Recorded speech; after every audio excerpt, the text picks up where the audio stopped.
I salute you. Welcome, welcome, welcome. You see, I don't just want to allow this week to go without me coming to say hi to you. How is life? How are you doing? I hope you are taking advantage of your life and you are making things happen. I hope you are taking advantage of Tinubu economics or economy. Which one? I hope you are taking advantage of Tinubu economy without allowing anybody to make you miss it. Don't miss it. Don't miss Tinubu economy.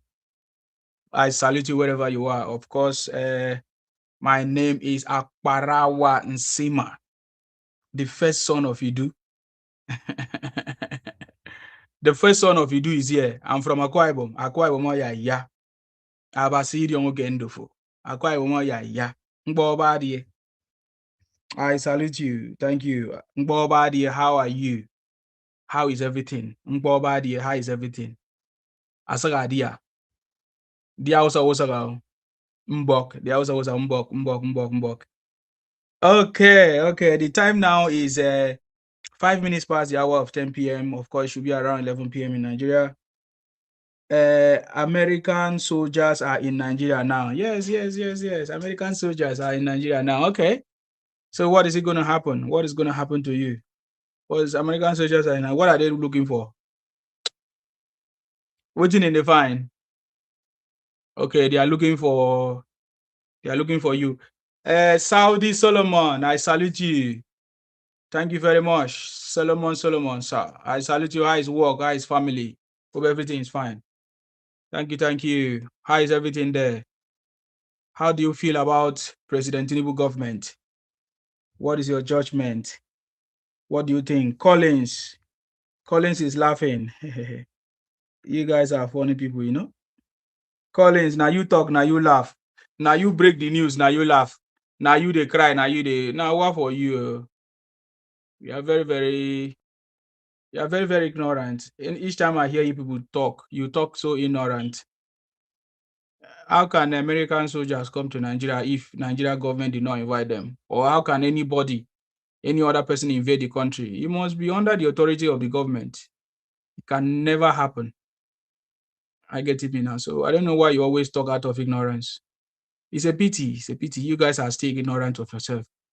That was the same way you guys were shouting, Tinubu cannot become president.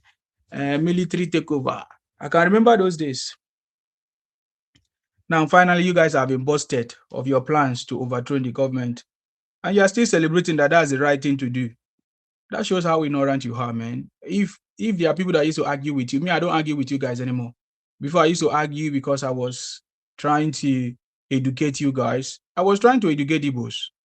Igbos are the most stupidest people ever on this planet. Because nobody have been telling it to them. But me, I'm not afraid to tell it to them. They are the most stupidest people. I've been educating people for so many years. People have refused to accept. So at 60 years, you guys cannot take any instruction. Guys, I think, please let me know if you can hear me on my YouTube and my X, wherever you are. Let's start this conversation. Faith the best. Thank you very much. Lawyer Henry Jones say illiterate. How is Tinubu winning? I just wasted 1 second of my time watching this idiot. All of you, now you they put lawyer for your name. Now they put all kinds of things. But with your lawyer, you cannot help your brother who is in Sokoto prison.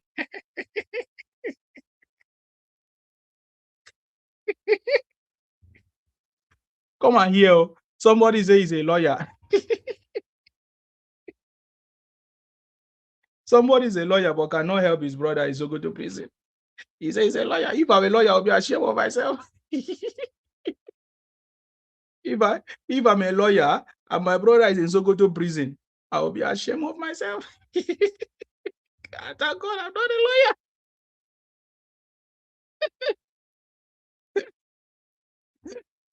Yeah, you guys keep disgracing yourself. My topic today is Tinubu shock them. Tinubu shock them and continue to shock them. You understand me? Tinubu shock them and continue to shock them. Atiku, Obi, El Rufai, and others, they are shocked that President Tinubu keeps on winning. I get me now. They are very, very shocked that President Tinubu keeps on winning. Emmanuel say he shock your family. He shock you. He dey shock you. Like play. He's going. Oh, he's gonna get 3 years, 4 years, 5 years, 6 years, 7, 8. Now wow. He's going. The city boy is on the throne. The city boy is on the throne. Nothing can stop the city boy. Where is Obi? Where is Atiku? Where is El Rufai? The topic today is Tinubu shock them. Tinubu continue to win. Look at how all of the failures they gather together in the name of ADC. Obi is a failure because he decided to gather with criminals. ADC today is a ganged up of failed politicians, former criminals, and aspiring criminals.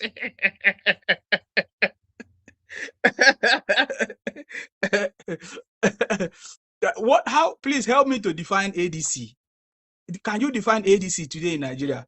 Looking at what has happened today, the members and everybody, everybody that is in ADC. ADC is a ganged up of failed politicians, failed former criminals, and aspiring criminals. That's what ADC stands for. That is what it literally means. You understand me? So Obi, Atiku, El Rufai, all of them are shocked, and others they are shocked that President Tinubu continue to win, despite all these shenanigans, despite all the misinformation, despite all the kidnapping, despite all the bad news that they are bringing. But President Tinubu continue to win. That is why I'm saying President Tinubu shocked them. They plenty. The city boy is on the throne. So yeah, today's date is of course, the 4th of February. I said, I'm not just going to allow this week to go by because, as you can see, like, I have a lot of activities such that sometimes when I'm back from my activities to come and do my life is very challenging because I'm very, very overwhelmed. Well, I mean, I don't want to use other word. I'm like tired and so sometimes I'm not able to do my life, but I have a lot of things to say, So today I say, I must try to say something, even if it's not going to be too long. I get me now. Now let's go straight to the point. Sunday Clement, I see you. You are loud and clear. Thank you very much, Sir Sunday. I salute you. Thank you very much. Thank you very much. Thank you very much. On your mandate we shall stand. On your mandate we shall stand, Bola. On your mandate, Tinubu. On your mandate, Bola. On your mandate we shall stand. We shall stand. On your mandate we shall stand. We shall stand. On your mandate we shall stand, Bola. On your mandate, Tinubu. On your mandate, Asiwaju. On your mandate we shall stand. We shall stand on your mandate. We shall stand, the city boy. On your mandate, we shall stand, Jagaban. On your mandate, on your mandate, on your mandate, we shall stand. You see, the reason why I'm singing that song is because the city boy is on the throne.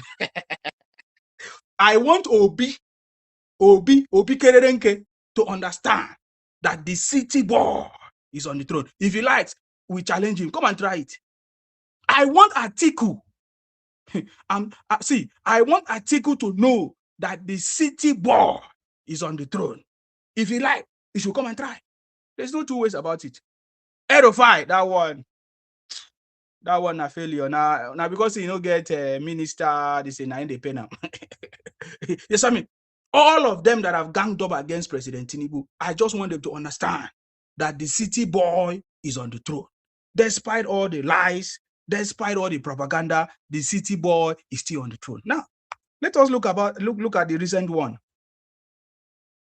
The recent one is how they were trying to destabilize President Tinubu government.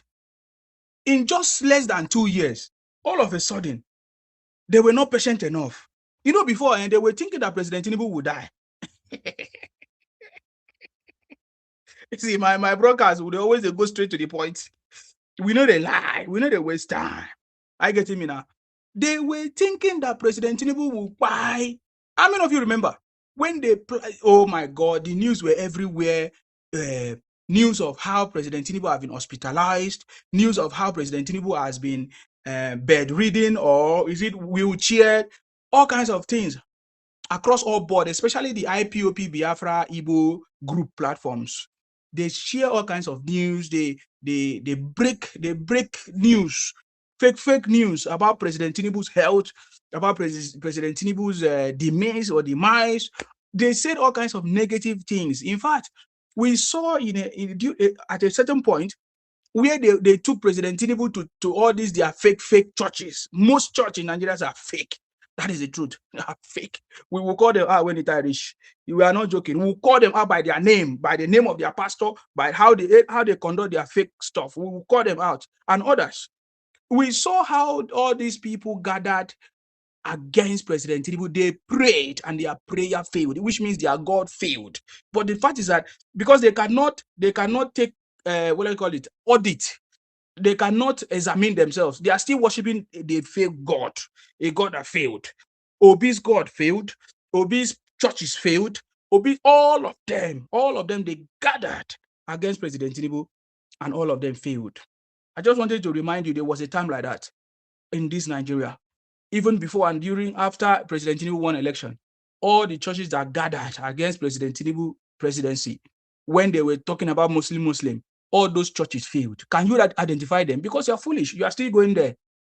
You are still going to places where they all gathered and prayed. They did fasting and all kinds of things. And these prayers did not work. It will never work because it's not of God. God did not send them. Those guys are not ordained. They are just there to deceive you and collect your money.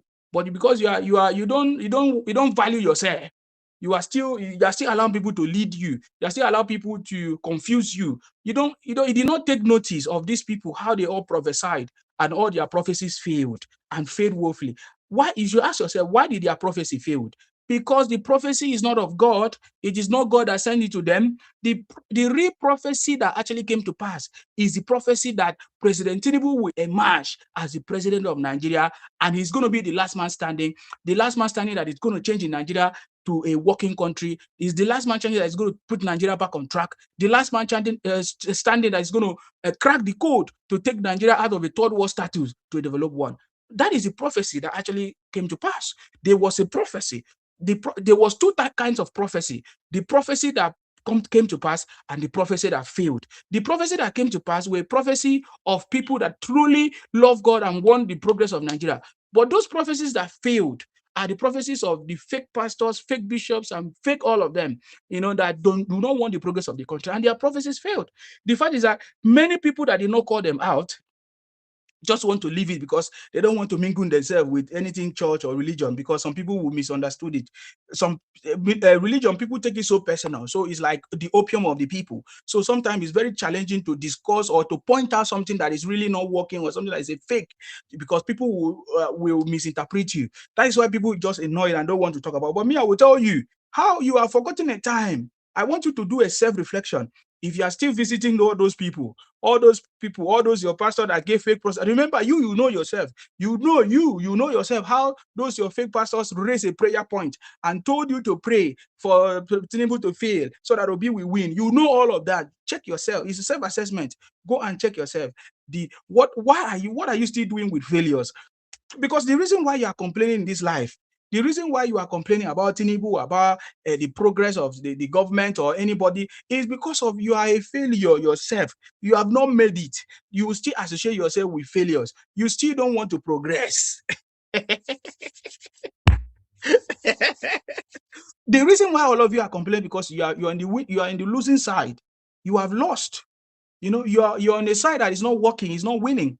If you're on the right side that is winning, you will never complain. You will be shouting hallelujah, hallelujah, hallelujah. The city boy is on the throne. We are on the winning side. Obi ganged up with others, failed. Atiku ganged up with others, failed. And others, they all ganged up and they failed. Now, I want to tell you the recent one. How in 2 years, not even up to 2 years, Obi, Atiku, El Rufai, and others, they all ganged up. Even David Mark. Yes, I mean, David Mark can't go up and all of them, they say, they want to form a coalition that is going to defeat Tinubu. Listen, it's not a coalition that is going to move Nigeria forward. I want you to know a coalition called APC, ADC. You see, that is the confusion. They want to use ADC and APC to confuse people. But that's, by the way, that's not going to work. Remember, when they all came together, including Obi, Atiku, El Rufai, and others, David Mark, and mention all of them, there are plenty. When they say, they want to form a coalition, what was the purpose of the coalition? What was the objective of the coalition? I just want to explain to you how this thing failed even before it arrived. How the coalition of Atiku, Obi, El Rufai continued to fail even before the arrival of the coalition or the party. Now, Sammy, Atiku hijacked ADC now. He cannot start anything from scratch. That is why Tinubu is still the king. Tinubu is still Jagaban. Tinubu is still the city boy. Nobody can compete with President Tinubu. They cannot. Their credentials is not up to the level of President. Even Atiku. I mean, maybe apart from age or apart from what would I say? There's nothing. What is special about Atiku? Nothing. That's the truth. Atiku is just a common man like every other person. He only had opportunity to misuse the resources that was given to him in government when he had opportunity. It's the same. You know, so all of them don't have any credentials that is bigger than President Tinubu. Look at the political experience of President Tinubu and Atiku. What is it about? Nothing. You can't compare it. I can't compare it. You understand me? Can't compare it. So, Obi, Atiku, El Rufai, they all came together because they wanted to defeat Tinubu. It's not that they want the progress of Nigeria. Listen, you guys don't pay attention. That's why I know that people supporting ADC are criminals. Anybody supporting ADC today is a criminal. Who is a criminal? You must not necessarily take money if you are aiding and abetting, you are a criminal too. So anybody that is supporting ADC, they are all criminals. Obi is a criminal because he's aiding and supporting people that fail the country, people that make this country not to work. Obi is as if he's not even just supporting. He was one of the people that failed this country, Obi himself. It's because people are not saying the truth. If we really want to move this country forward, let's talk about it. Let's talk about, when I hear Obi talking about a new Nigeria, I say, how can you, an old Nigeria, bring a new Nigeria? Obi, an old Nigeria. Obi belongs to the old order of politicians that failed this country. Atiku is it. Atiku even laments. That is why we can accept Atiku easily than Obi, because Obi cannot admit to the criminality, to the crime, and to the atrocities, and to the suffer that he has added to this country. Obi cannot admit to it. That is a hardened criminal. Do you understand how I describe it now? Obi is a hardened criminal in the fact that he cannot admit to the fact that he was part of the people who destroyed this country. Obi was a governor 8 years. He was also part of a Goodluck Jonathan Economic Council. Before then, Obi enjoyed Abacha. The monies that Obi is using today, Obi did not make it. Obi took the money from our purse, from the federal, from Nigerian resources. How did Obi make it? Obi did not make it. All these politicians, they cannot come and say they all made it because they took the money from our purse. All these politicians in Nigeria, including Obi, is Obi not a politician? Obi is a politician. He all took the money just like every other politician took the money from the Nigerian purse. They failed to use the resources for the development of the people. That's the truth. Obi is one of even the number one person who took the money even before Tinubu or before even Atiku. Obi was there with Abacha when others were complaining. Obi was enjoying the resources of this country. So it is only foolish people. I think in this campaign, what we are going to do, we are going to take time to expose to ignorant people who are saying that they want a new Nigeria, but they are supporting Obi because Obi is not a new Nigeria. Obi is not a new Nigeria. I prefer you even support Atiku than to support Obi, because Atiku has come out to open up that, yes, he admitted that he misused the resources of the country. Have you not seen a video where Atiku was admitted that over 12 billion, is it 12 billion? 12 billion. That is the money that we, at least we know that is in the public. 12 billion was marked for development of our electricity or power supply or whatever. But that money was misused. He even said that he regretted it. That is why I like Atiku than Obi. You see, Atiku came out to say that he regretted ever misusing the resources of Nigeria for the progress of. But Obi is pretending. Every day, Obi have so many wealth. You see, there's a reason why I'm comparing this, so that you will understand this conversation. Because I'm telling you that we are not going to keep quiet and allow these people to deceive people that this. You see, when Obi came out first time, Obi deceived many people that were so ignorant. As at that time, Nigerians were so desperate for a change of.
Oh, Atiku is not.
Come.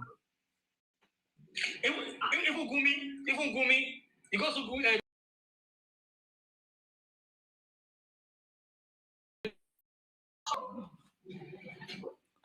So that's what we are talking about. So please come forward for it. True. Go ahead. All right. Thank you very much. Thank you very much. Thank you. Thank you for tapping. God bless you. Okay. All right.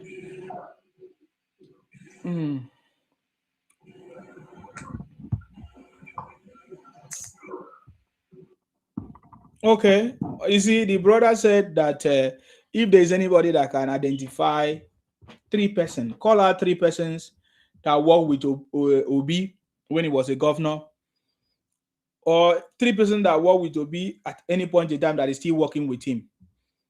Nobody has worked with Obi that are still working with Obi. Nobody. The other day, I played a video of where the chairman of APGA told everybody that Obi will never amount to anything until he comes back to APGA. And for me, I feel that is what is happening to Obi. Because according to them, they say they took an oath. Is it oath or oath, whatever they call it? They took an oath that Obi took an oath that he will never leave APGA. But he left APGA. In fact, when Obi was in Labour Party, they interviewed him. Obi said he will never leave Labour Party too. You see what we are talking about? So you see. So I've given you a lot of points of what President Tinubu have done, even as a governor. We saw what he did in Lagos, and now we are seeing the same hand in Nigeria. As it stands now, Nigerians are enjoying 100% scholarship. If you are serious and if you need to go to school, you don't have any stress anymore. And these are the kind of scholarship that President Tinubu has offered. Is the same scholarship that many people are enjoying abroad. Families are enjoying abroad. You go to school free of charge. They give you stipends. My brother, Tinubu is a master. They should be clapping for him. That is why I said Obi Atiku El Rufai and others are shocked to see President Tinubu continue to win. Because President Tinubu is winning in every angle. And that goes to the second point. The first point was how they all prayed. With all their prayers, their prayer did not answer.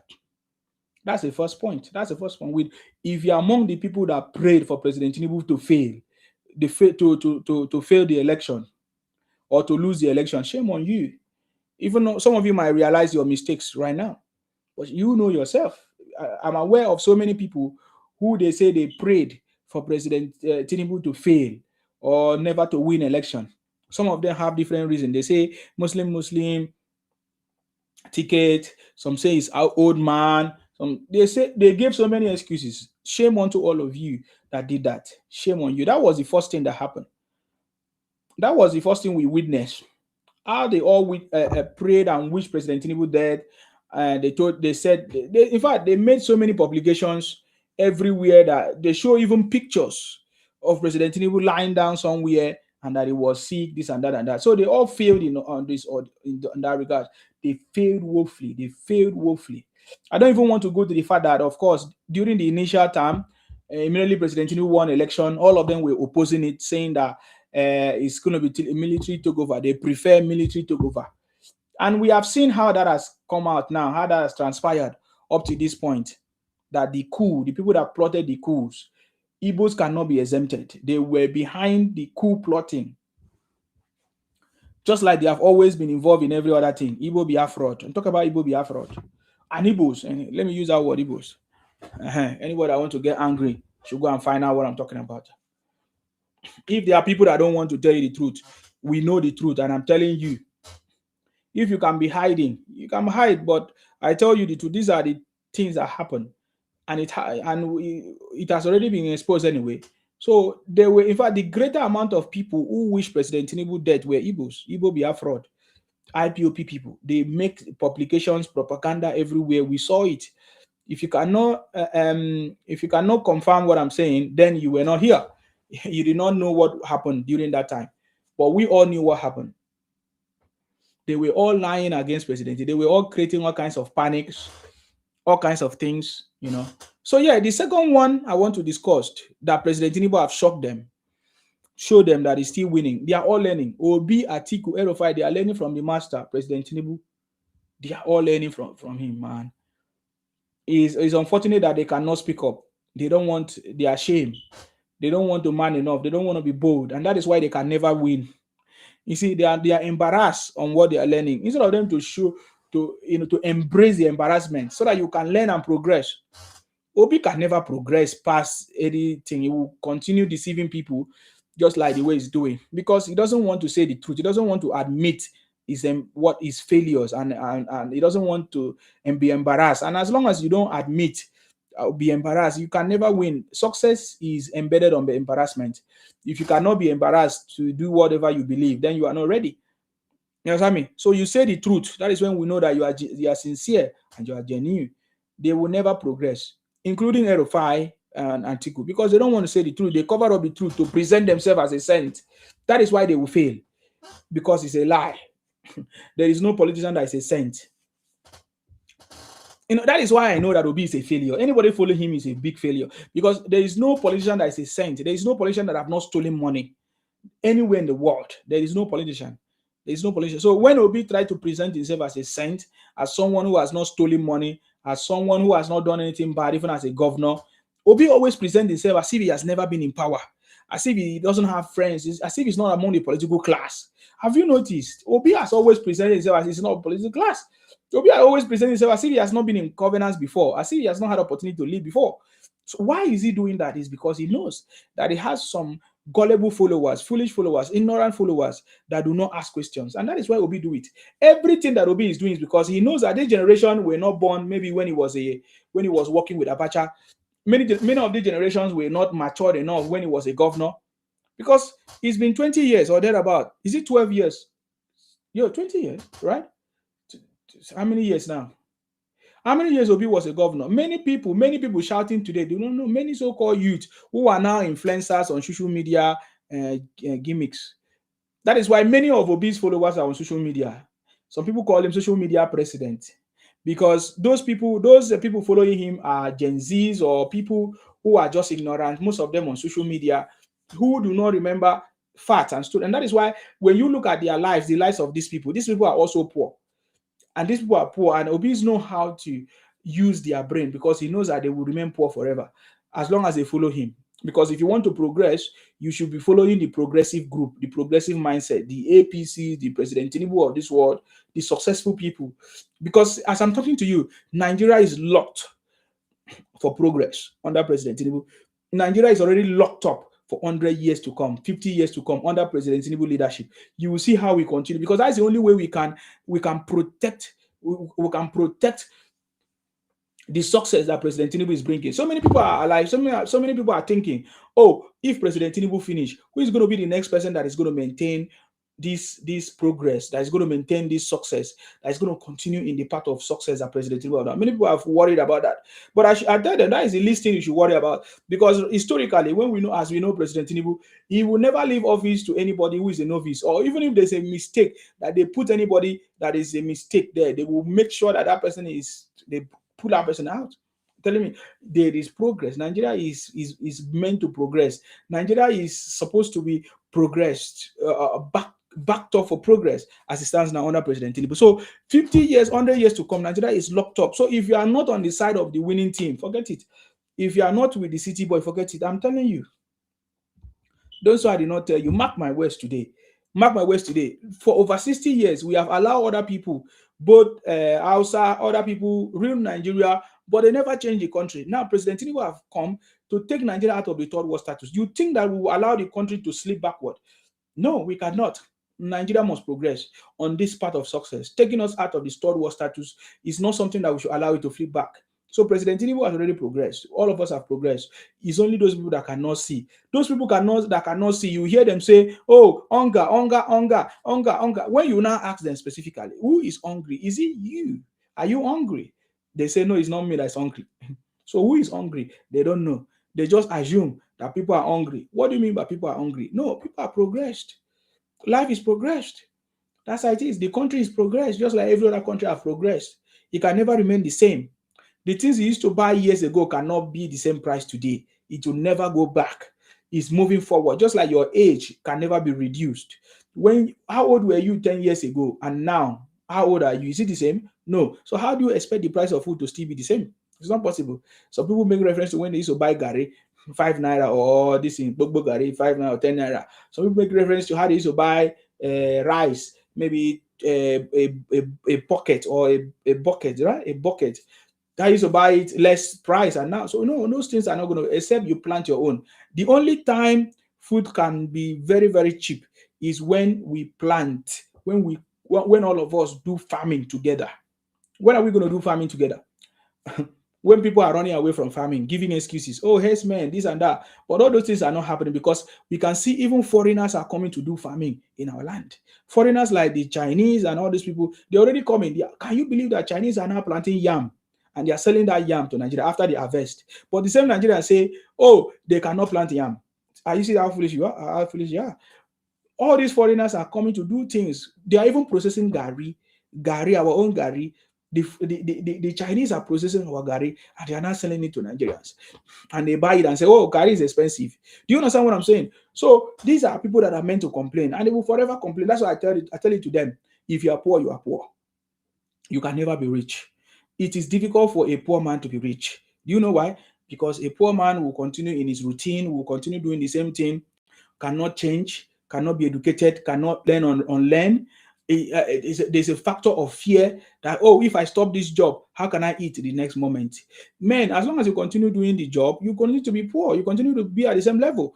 If you want to change your life, there are a lot of things that are involved to change. Can you take risk? Poverty people don't take risks. So as long as they don't take risks, they will remain the way they is. So I tell you, even Jesus Christ come now to rule Nigeria, they will still fail. Is Jesus Christ not giving most of these people salvation? Why are they still poor? You know, those Christians that shout, oh, Christians, they are still poor today. If their God has not solved their problem. But you see most of those people coming to talk down on President Tinubu.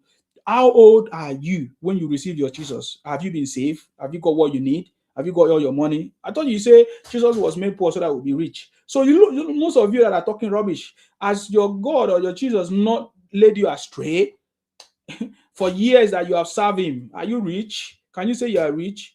By the way, because some people will misinterpret what I'm saying. I'm just giving you a very simple analogy because you say you have a salvation, but you have never been rich. That's why you're still complaining.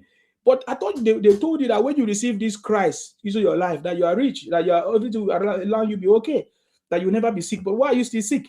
So I'm just giving you an example so that you understand this thing is mental thing. Whatever problem you are passing through is mental. It's not President Tinubu. President Tinubu will never come and feed you. He's not the one that pregnant your wife. He's not the one that pregnant your mother. Was Tinubu there when you were discussing about pregnancy, when you were carrying children, or when your mother born you, when your mother won't knock your father? Was Tinubu there? Did he decide how many children? Did he give you permission to give birth to you? Why are you putting all your family problem on President Tinubu? Why are you putting your hunger problem on President Tinubu? Why are you putting all your problems on President Tinubu? No, it will never work. You are very delusional people. Man, if I see you guys, I abuse you guys because you are stupid, man. I'm telling you, are stupid. Because even Fela still complain of so many things. I remember in Fela songs, he complained of the things that more things safe. People are complaining today. As at that time, that is why they say Fela song was revolutionary, because he was complaining of the things that was not working or the things that the government failed to do and all of that. And that thing has been there. So you that is here, if you are part of the people that are complaining, then you don't know what you are doing. What do you call it? Congratulations to Fela. Is the first African musician, or the first African musician to get a lifetime award from what is the name of this award? Lifetime award. So congratulations to Fela. Of course, they are making us proud even in your grave. So those are the powerful people who actually made progress. Go and listen to them. They complain. Everything you are complaining today were also there since then. So I decided not to be a part of people who are complaining of anything of that people complain about before. If the complaints of people, they even use music, use all kinds of things to sing and do, nothing changed. They didn't change. They even buy in the process. They even buy them. Who are you? You're just making noise. Instead of you to focus on your life and go and get a skill, go and learn something and grab what you can grab. You are just there complaining and talking nonsense about yourself. Are you getting me now? So that is all I can advise in that regards. But I know you're a poor person. You can never take advice. You will remain the same. Poor people don't take advice. They don't change. They are stuck in their old ideology. They are looking for saviors. That is how I know that Igbos are poor, because they are always looking for savior. Savior like Nnamdi Kanu who come and save. They can contribute the old money that they have to help their savior. That's the ideology of a poor man. Is the mentality. Why the person in charge is enjoying from the wealth of their contribution. That is how it works, and that is why churches are controlling everybody, even imam, all those mosques. They are controlling poor people, basically. Did you see them control rich people? They don't control rich people. Rich people come to church anytime, and what they do is that they donate money to them so that they can use it to do this whatever they want to use, and then they can even be using those rich people's name and be preaching. They even use it in music. So that's what I'm saying. So if you want to do, if you want to make the reason why you are complaining is because you don't have money. I've said this in many times. You don't have money, man, and you are not ready to do something. You are just waiting for a miracle. You are waiting for a government to come and give you money. You are waiting for a pastor to do a miracle for you to get money. All those things are just normal things, man. Whatever you are complaining about today is not peculiar to President Tinubu, and it's not President Tinubu cannot fix Nigeria alone. That is why everybody must play a very vital part. All hands must be on deck in order to make it work. And that is why when I hear people call out only the president, I'm like, you guys are mad. You're completely mad. People like Showere, I call him too. I call him out because it's not sincere. Showere is not sincere. Because if Showere is sincere, he will also call out the governors. They're not sincere. He will say the truth that even in this government, if Showere is sincere, he could have opened up to the people and said, yes, Tinubu has actually doubled the federal allocation of governors. Okay, if Tinubu did not work well, how come the governors do not work as well? Okay, they will say, oh, they are following their Tinubu. No, that's not true. Because these people speak your language in your community. If they love you, why don't they do what they're supposed to do? And because you are stupid too, you are poor, you will remain poor. You cannot ask questions. You have not been able to ask Tinubu. You have not been able to ask your governors. How come you have not used the resources to do what you're supposed to do? So you see, I'm just giving you all the story for you to understand something that upon all these things, man, these things have existed before you. Many people come and go. They complain about the same thing. But how can we make a change? The way we can make a change is to now change from complaining and holding our governors accountable, our leaders who are local accountable, because these are the people that are supposed to love us. Even if the leaders in the center do not love us, what about the leaders at the local level, at the grassroots level, our own brothers and sisters that speak our language? Can they not help us? Can they not use our money? What is stopping them to use the money that have been given to them to the progress? So if we are sincere, if we really want to change this country, if we want things to change, we should be able to do the right thing by calling out the people that is in charge, the right people, our governors, our senators, our reps, our local government chairman, to do what they're supposed to do. That is how I know that you're not serious. Man, I don't pity you, man. You continue to suffer. You will suffer, man. Nothing will happen. You understand me? You will not suffer. Whether you cry from now to tomorrow, nothing will happen. Whether you protest from now to nothing will happen. In fact, if you have law, they not buy you. They will buy you. Many people protested, they buy them. You understand me? They buy them. And it's part of the progress. That's why we say we pray for our heroes past. They all pay the price. But then why can't you do something different? You that is of 21st century, you have different information, you have different tools, different IT tools, IT ideas, what to do, different avenues on how to use this knowledge to call out people that are supposed to do the right thing. You're supposed to know the right thing to do. You refuse to do it. You say president is your problem because you don't like the president, because your own candidate did not win. That is why I know. That is how I know that you guys you are protesting because you don't like President Tinubu. You are protesting or talking down on him because he's not the candidate that you voted for. He didn't win. So your candidate did not win. So you don't like President Tinubu that won. So that is how I know. Even same with the coalition. Because now that's the second point I am. The coalition, Obi, Atiku, El Rufai, and others formed was not for the progress of Nigeria. Go and listen to them. They say they want to unseat President Tinubu. So their problem is President Tinubu, because President Tinubu have gotten there, is not giving them the same opportunity anymore, or they are not able to access the same opportunity they used to access before now. So all of them are angry that President Tinubu did not give them appointment, or that President Tinubu did not make a fine minister, or that Atiku did not get his contract. And then who again? Obi, that one is a glorified failure. So that is why all these people form a coalition just to unseat Tinubu. It's not for the progress of the country. They want to unseat Tinubu so that them themselves will be there. Look at how all the old thieves gathered together. All the members of what they call it, ADC. What are they? All the members, all of them are past governors, past senators, past political position who handle one position or the other in Nigeria, and they all failed. David Mark failed in his role as a speaker. Is he speaker? No. Deputy speaker. I don't even know what he was handling before because it wasn't relevant. He didn't do anything of value. Atiku was vice president, of course, that failed. Who again? Obi as a governor failed. El Rufai as a governor. During his time, he was, according to him, he said allegedly that he paid bandits and all kinds of criminals to be invading the state, and he paid them. So he used it as an avenue to take money from the state El Rufai. So I think it's part of the thing that did not allow him to pass through this clearance to become a minister. Thank you very much, AG. He was a Senate president, David Mark. What did he do? What did he do? What major laws did they pass?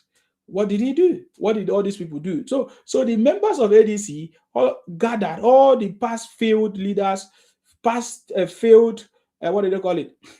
Past failed leaders, past failed politicians, what do they call it? An aspiring failed future failure politician. All of them are gathered in ADC. There's nothing to offer. I get him in. There's nothing to offer. How do I know? Did you not see them sit down and a woman like Aisha Yusuf deceiving them, talking? They say he wants to become a member now. What is she talking about? Because she knows that in that position she's going to enjoy money. Aisha Yusuf, just like she enjoyed money in Labour Party. As allegedly, we saw her with new car. So she knows. So do you understand me? So these are the things that they have done against President Tinubu, and they all failed. They came together 2 years in government. They wanted to destabilize President Tinubu government because people are not paying attention. That's why I'm bringing to your attention these things. How Atiku, Obi, El Rufai gathered themselves in order to destabilize President Tinubu government in 2 years. 2 years into his government, which is not normal in any political setting in Nigeria. But in this time around, two years to President Tinubu government, we saw Atiku gather, Obi gathered, El Rufai gathered. They all planned coalition. They all set a trap. They all planned a coup against President Tinubu, but that failed. That failed. So President Tinubu continued to win them. The coalition that Atiku, El Rufai, and all of them put together failed even before arrival. Up to today, the coalition does not work anymore. They are recently trying to gather people again in order to see what is going to happen. You see, they gather people like Obi, but just like I said before, Obi has become a liability. Do you know why? Because Obi don't cast. All the lies go and verify. People cannot see for who he is, see him for who he is. For who he is. He told us that he doesn't want to be part of a structure of criminality. But today, Obi is even begging the structure of criminality to give him vice presidential and this thing ticket. I get it me now. Obi is actually begging Atiku as it stands now. Obi is begging Atiku to give him vice presidential ticket. Obi is begging Atiku to give vice presidential ticket. And now Atiku is beginning to think that, man, why will I jeopardize the turn of the North? Why will I jeopardize my chances?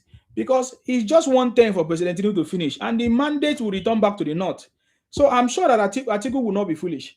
Atiku is just doing it just to be in position so that he will continue to be relevant after President Tinubu, because the North knows that after President Tinubu, this thing, it is the turn of the North. So the North will not be stupid to bring people like Obi to come and destabilize this thing.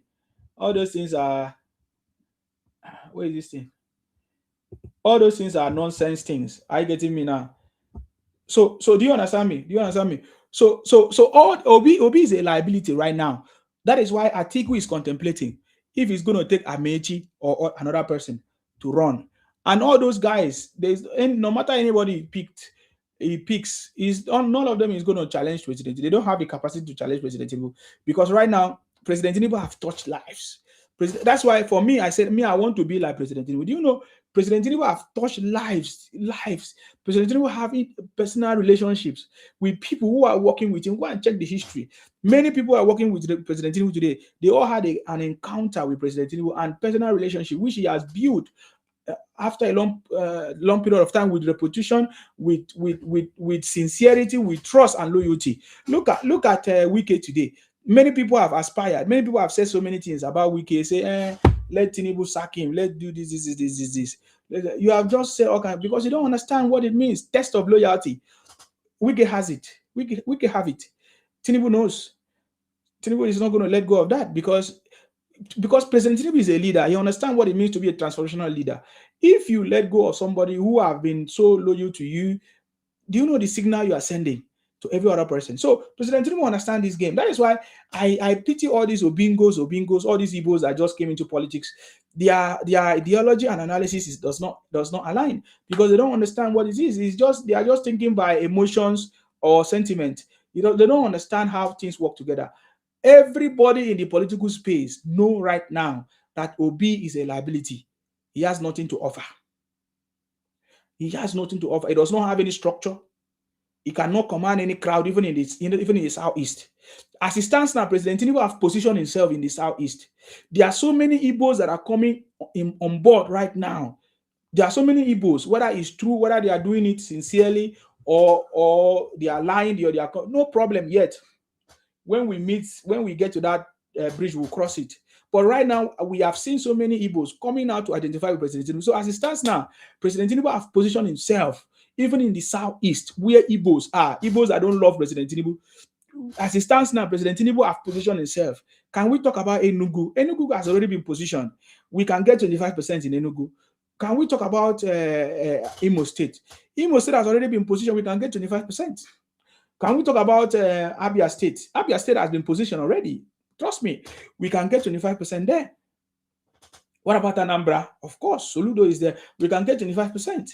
Where else? Ebonyi. 25% is there. But guess what? The game has changed because right now, one of the prominent person in Igbo land, Obi Kubana, is now the zonal leader, the political leader for the city boy movement in the southeast. So the plan has changed. The dynamics have changed. So as it stands now, from the 5 states in the southeast, we can see President Tinubu already having 25% because as part of the constitution, criteria, constitution, requirements of the constitution, 25% is already guaranteed in the southeast. Then in the south, oh my God, is a done deal. We are looking at 100% for President Tinubu, 100%, not just 100%. We are going to change in this 2027 election, guys, is going to be a voice. It doesn't mean it's a celebration of legacy. People will voice out. People that have not voted for years. What is the population of Nigeria? Over 200 and something. How many? Look at the elections. The outcome of the INEC every time is always President Tinubu during that time was almost 8 million something. Atiku was how many? Obi was how many? Put all of them together, it wasn't even up to 30 million or 50 million of Nigeria. We have over 200 something Nigerians. So what are we talking about? So this time around, this 2020 election, you are going to see numbers that you have never seen before. You are going to see. That's why you see APC. They have started a grassroots registration to their party because they understand that they are new voters. There's emergence of new voters right now. Because after they have seen President Tinubu performance, many people are rooting for President Tinubu this time around. You can see that President Tinubu have a sincere heart to take Nigeria from a third world status to a developed one. That means if we need to crush people, we need to crush people. If we need to, what we need to do, we need to do in order to take Nigeria from a third world status to a developed status. It doesn't matter who wants to become a stumbling block. It doesn't matter how you are, whatever your situation. If you cannot align for the progress that is coming, that's already online. Did you not listen to the statement of the World Bank today? Is it World Bank or is it IMF or whatever they said? That there's a consistency, there's a stability, there's a new emergence of leadership or progress that have happened under President Tinubu due to his consistent reforms and economic policies. That is the verdict of the IMF. Some people might say, "Oh, okay, the IMF is the people that kept us poor, is people that make us to be who remain in this situation and all of that." No, man, you need to use knowledge. You need to. These are the instruments of that they use all over the world to judge, and so you need to work with all these things. Even there is nobody that can interfere or do anything in you, your family, or any place is when if you don't give, if somebody from the inside will not give permission. And that is what I'm talking about. So we saw the report today. We are not even talking about how Nigeria has been ranked as one of the most influential people that are contributing value to the world and all of that. So, and that has never happened before. Is happening right now, because just like I told you before, these things are this thing is not a coincidence. They are all conforming to what I told you, that President Tinubu have took Nigeria out of a third world status to a developed one. How will you know? Are you waiting for the announcement to say, "Oh, Nigeria is no longer part of a third world country"? Is that what you're looking for? I'm telling you, go and look at the parameters and the indices. That is why all these indices are coming out, because Nigeria is already out of the third world status. President Tinubu have cracked the code to take Nigeria out of the third world status to a developed status. Do you understand me? So let's go. Let's go. So we have mentioned first thing that they did to President Tinubu, and they all failed. They are shocked that President Tinubu is still winning. One of them is the prayers they prayed against him. And the second one is a little military when he took over, but I will talk about that one in the other part. Then the second one is how they want to destabilize President Tinubu government in second year into the government. Atiku and other Igbos, and because Atiku is working with Igbos, he knows that Igbos are rascals. He wants to use them to destabilize the government. You understand me? He's working with Igbos. Atiku is working with Igbos. He knows he cannot try it with Southside anymore. Did you see Atiku travel to any part of Southside anymore? No, because he knows that for the Southside to embrace President Tinubu APC, all the South are 100% APC. It means he understood that it has changed. The slavery mentality, or the what am I going to, the bondage of Atiku, or the northern politician on the South people, PDP that time, is over, because they have always been using the money from the South for their campaign. I'm telling you, allegedly, according to the former governor of Delta State, Okowa, confirmed that monies were given for the Atiku campaign, and that he regretted ever doing that. So that is a proof that they have been using money from the South South PDP as at that time to campaign. Atiku uses the money to campaign. Look at all the political parties that Obi have campaigned. Most of them is PDP, and PDP is a South South as at that time. So they always use resources from the South South to campaign. But this time around, it's not going to be available anymore. So they know that the game have changed, man. They know that the game have changed. Take note of my words. The game have changed. So when you hear people say Obi wants to combine with Atiku because they want to use Obi number during the last election and Atiku to win election, no, the dynamics have changed. So many things have changed. As it stands now, there were not about that many governors in power supporting President Tinubu. Remember, President Tinubu was not in power as at that time. Even Atiku had upper hand before the 2023 election. Atiku has upper hand because he had intel. They were telling him what to do. They were telling him everything. All of them, they had intel. They were all planning that President Tinubu will never succeed, will never win that election in 2023. But all those things failed. So now that President Tinubu have all it takes to win, he's an incumbent. He has already showed you that he can win even without power. So now that his power, which a lot of things are working together for his progress, it's going to be difficult for anybody to win. It will be foolishness for President Tinubu to allow everybody to come and win his election. It will be foolishness for President Tinubu to allow anybody to come and win him. It's not possible when we all know what they plan to do. So, you see what I'm talking about? So, look at it. Look at it. All these things that they plan against President Tinubu failed, and President Tinubu is still winning. How do I know President Tinubu is still winning? You can see him still strong and healthy, traveling from place to place. You can see President Tinubu still speak, in events and different places, and people can hear him very well, very articulate, very intelligent. We hear the ideas that President Tinubu is bringing, is ideas that have never existed. All the things, all the policies that's put in place, it's never existed. That's why ever since President Tinubu started this government, we have seen consistently how IMF and other experts, financial experts, economic experts are giving credit to President Tinubu. Do you know it was because of President Tinubu policies and economics is able to win, will I say, convince Shell to continue to invest in Nigeria? How many billion investment? Or yes, how many billion? That I think they said they wanted to leave, but now they don't want to leave anymore. They are staying. Do you know what that means? There's a U-turn. Many things that have been wrong, President Tinubu is putting it in place. So these are the things that President Tinubu is using success. He's using success to defeat the opposition. See, when they try to do many things, use propaganda, misinformation to win President Tinubu, President Tinubu will win success. Will use success to win them, to silence them. Yes, over $20 billion Shell just invested. You think that these things are jokes? These are not jokes. In fact, President Tinubu have brought so money for Nigeria through investment than it has ever existed. Do you know why? Because our IGR is growing now. Our GDP is growing. I'm talking about GDP, not IGR. GDP is growing. Our foreign reserve now is bang on. Our debt, whatever is debt ratio is nothing to none, because President Tinubu is doing it. Any money that President Tinubu is borrowing is for infrastructure, construction, or is for investment, tangible investment, which is needed, which is okay. The whole world, where especially I hear some Nigerians always promoting other people and leave their own. The country that you are promoting, do you know how much they are owing? Do you know how much they are borrowing? Because you don't ask questions, because they are just foolish. Somebody needs to tell you that you're foolish, man. When I talk to you guys, I tell you yourself you are foolish. That's what I mean. You're foolish, man. You continue to be foolish. The America that you are promoting, or that you compare to Nigeria, do you know how much trillions they are owing or they borrowed? What about the UK? But because these are the parameters, these are the way governments are run. They borrow money for something, but what is it that you borrow the money for? So the former government in Nigeria misplaced a lot of things, but President Tinubu have decided to move forward. That is why President Tinubu don't want to dwell on the past. You don't hear him complain of things in the past. Why we know that so many things were wrong in the past? Because those things has also become part of what has affected this government, this current government. It's part of what is drawing back and is trying to fix it. But you see, President Tinubu decide to progress and doesn't want to dwell in the past. Do you see what I'm talking about? Sorry, guys. I just only drink.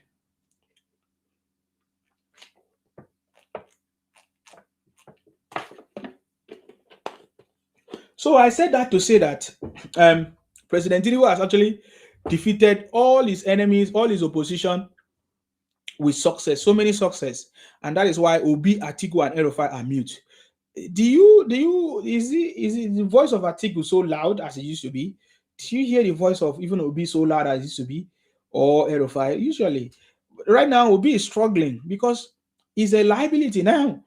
Everything that Obi is saying, people are now beginning to see who Obi is for who he is.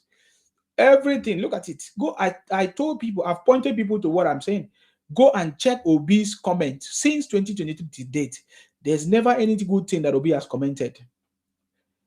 There's never. Are you telling me that Obi is now like a miracle or a saint that will come and fix Nigeria? But he didn't fix it when he was a governor. He didn't fix it when he was part of Economic Council of Goodluck Jonathan. Obi didn't fix it when he was working with Abacha. What did Obi achieve when he was working with Abacha? So this is what we are. This is how we think critically. This is part of our think tank. What we analyze these issues and we tell it to your face or tell it to them that they are joking, man. Look at they don't understand politics, man. You can't compare 30 years of political experience of President Tinubu to anybody who just want to be there. How many of them have been able to form something powerful like President Tinubu have done? Common political party Obi cannot set up. Common Atiku cannot set up. For 19, that's why I say Atiku will remain a failure when it comes to political position, presidency. Atiku will fail woefully. Because if I was Atiku, 1999 I started, and ever since 1999 I have not been able to win election. I have not formed my own political party, which I can control, which I can use as a vehicle to change things, to make things happen. No, I have not formed my own political party, which I can use to make a voice. Atiku is very dull man. He's a very dull man. He's only good since 1992. He's very good in special purpose vehicle. Atiku is only very good in special purpose vehicle, if you know what that means. Atiku is very dull, man. Atiku is very dull. No wonder. He's a very dull man. I don't want to. There's something I wanted to say. Atiku is a very dull man because since 1992 he didn't win. He didn't form a party. He didn't change it. He didn't lead a movement. He didn't find one thing that you are tangible in doing. Thank you very much, King Sly. King Sly say he started with Abiola. Atiku is very dull. Can't you see President Tinubu? President Tinubu was not just in APC. He started his own party. What was the name of the party? How he started? And when he keep restructuring the party. That is the same way even the UK progressed. That is the same way even the US progressed. Nigeria has not been progressing until when President Tinubu came. They don't restructure their laws. They don't check their laws. They don't evaluate their laws. They don't do anything. They just wait till things get outdated. There was no reform for so many years. There was no reform for so many. But look at the UK. Every minute they are changing things. They are changing things. They are progressing. They are investing. That is the same thing that's supposed to happen in Nigeria. That was the same method that President Tinubu adopted. That is how I know that President Tinubu is a city boy. I want to be like President Tinubu. I've told everybody that I want to be like President Tinubu. I know that at the end of this process, I will be and even be better than President Tinubu because I will tap his knowledge and use the knowledge of our 21st century, the knowledge of AI. And I'll even be bigger than and more powerful than. I'm telling you, man. But the foundation is President Tinubu. Look at it. I'm bringing knowledge to you that you never understood because I'm telling you something you don't know. Look at it.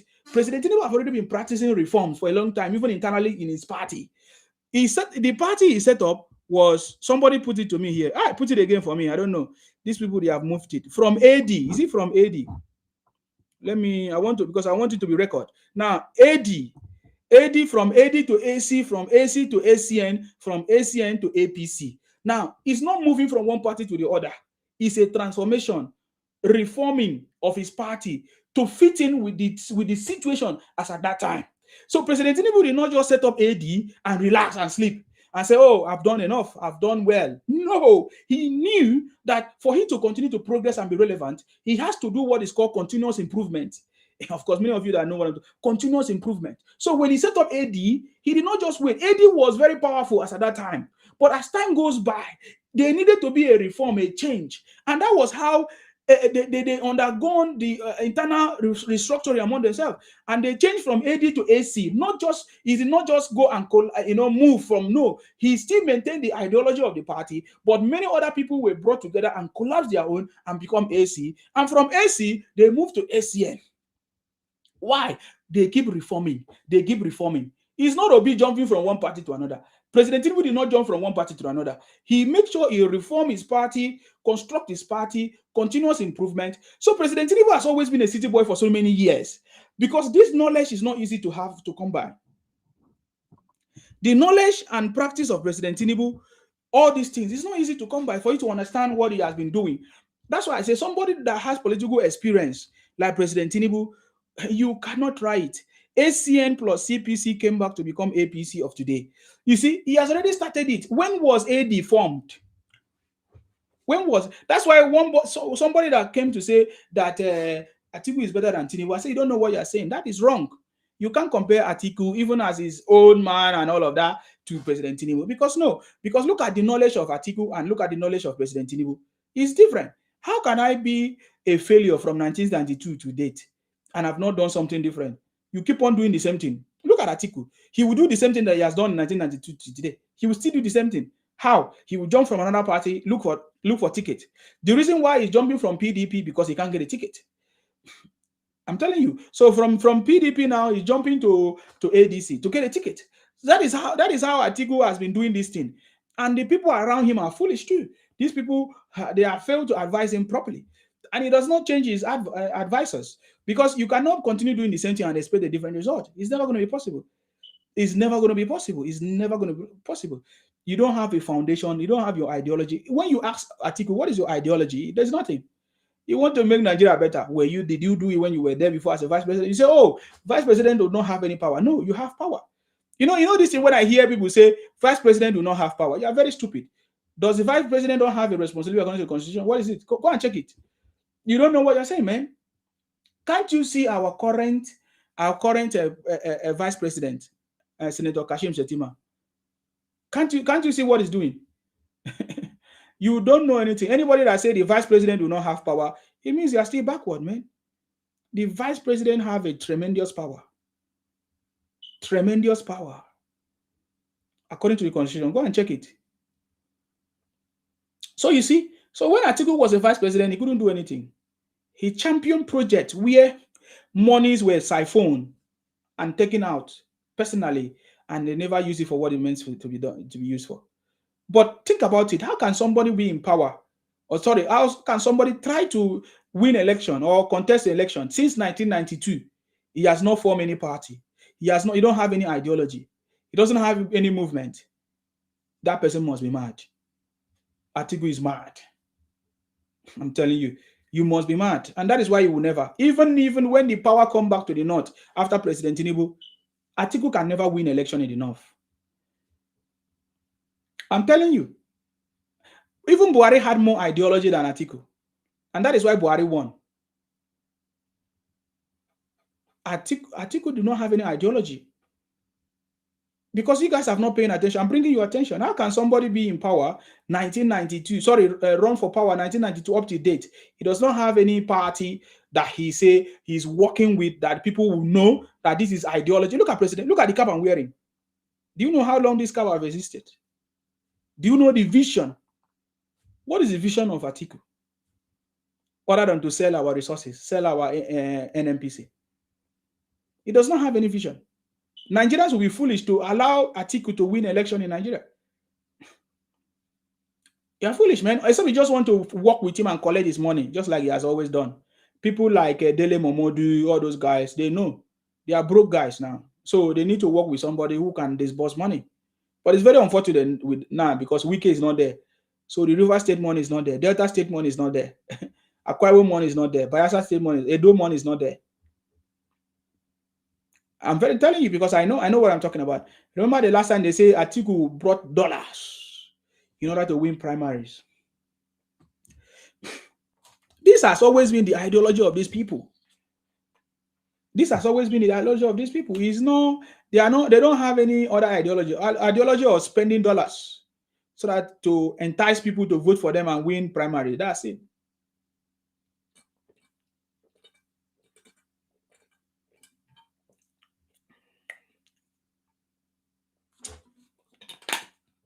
Atiku have jumped from one party to another. At the time, he was in PDP. At the time, he was in APC with Tinubu and all of that.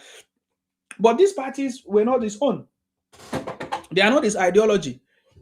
He's just looking for platform. So you see what I'm talking about?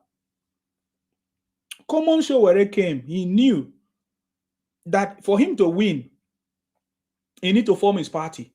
Because his ideology is that he wasn't want to follow the old criminals.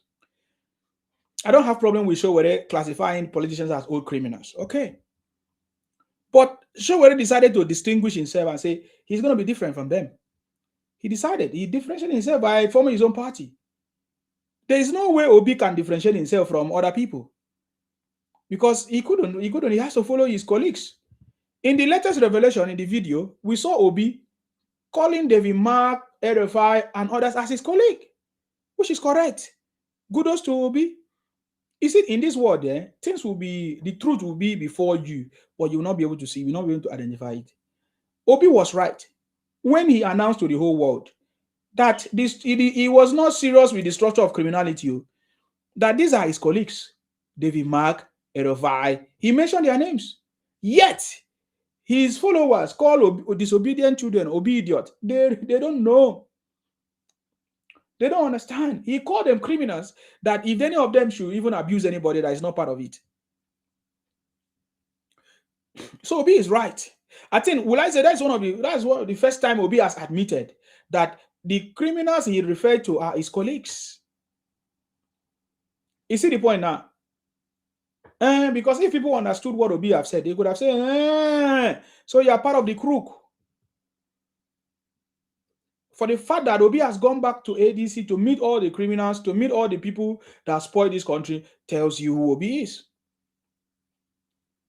So the true Nigerians will never fall for the gimmicks of Obi or ADC or all of that people, man, because they don't have any integrity. If you analyze what I've analyzed, if you go through all the points I've given to you, you will see with me that these guys are just a bunch of criminals. They are just a bunch of criminals. Never in their life they have contributed to the success of this country. Atiku have not contributed to the success of this country. Tell me one. Rather, Obi Atiku enrich himself. Obi enrich himself and pretend to his follow poverty people or disobedient children that, oh, he's not rich.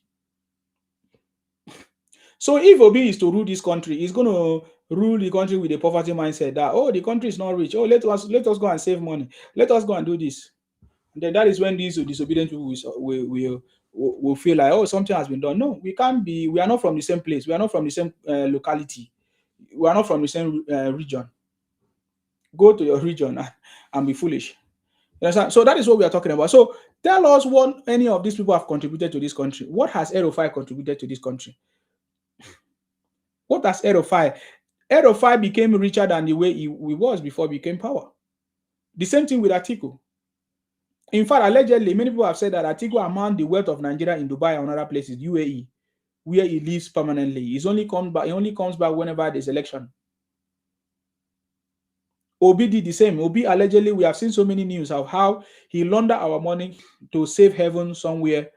He used special purpose vehicles using his daughter, wife name in many of these things just in order to launder our money out of the state. And we have seen how a public facility or yes was later used for his converted to his own personal interest.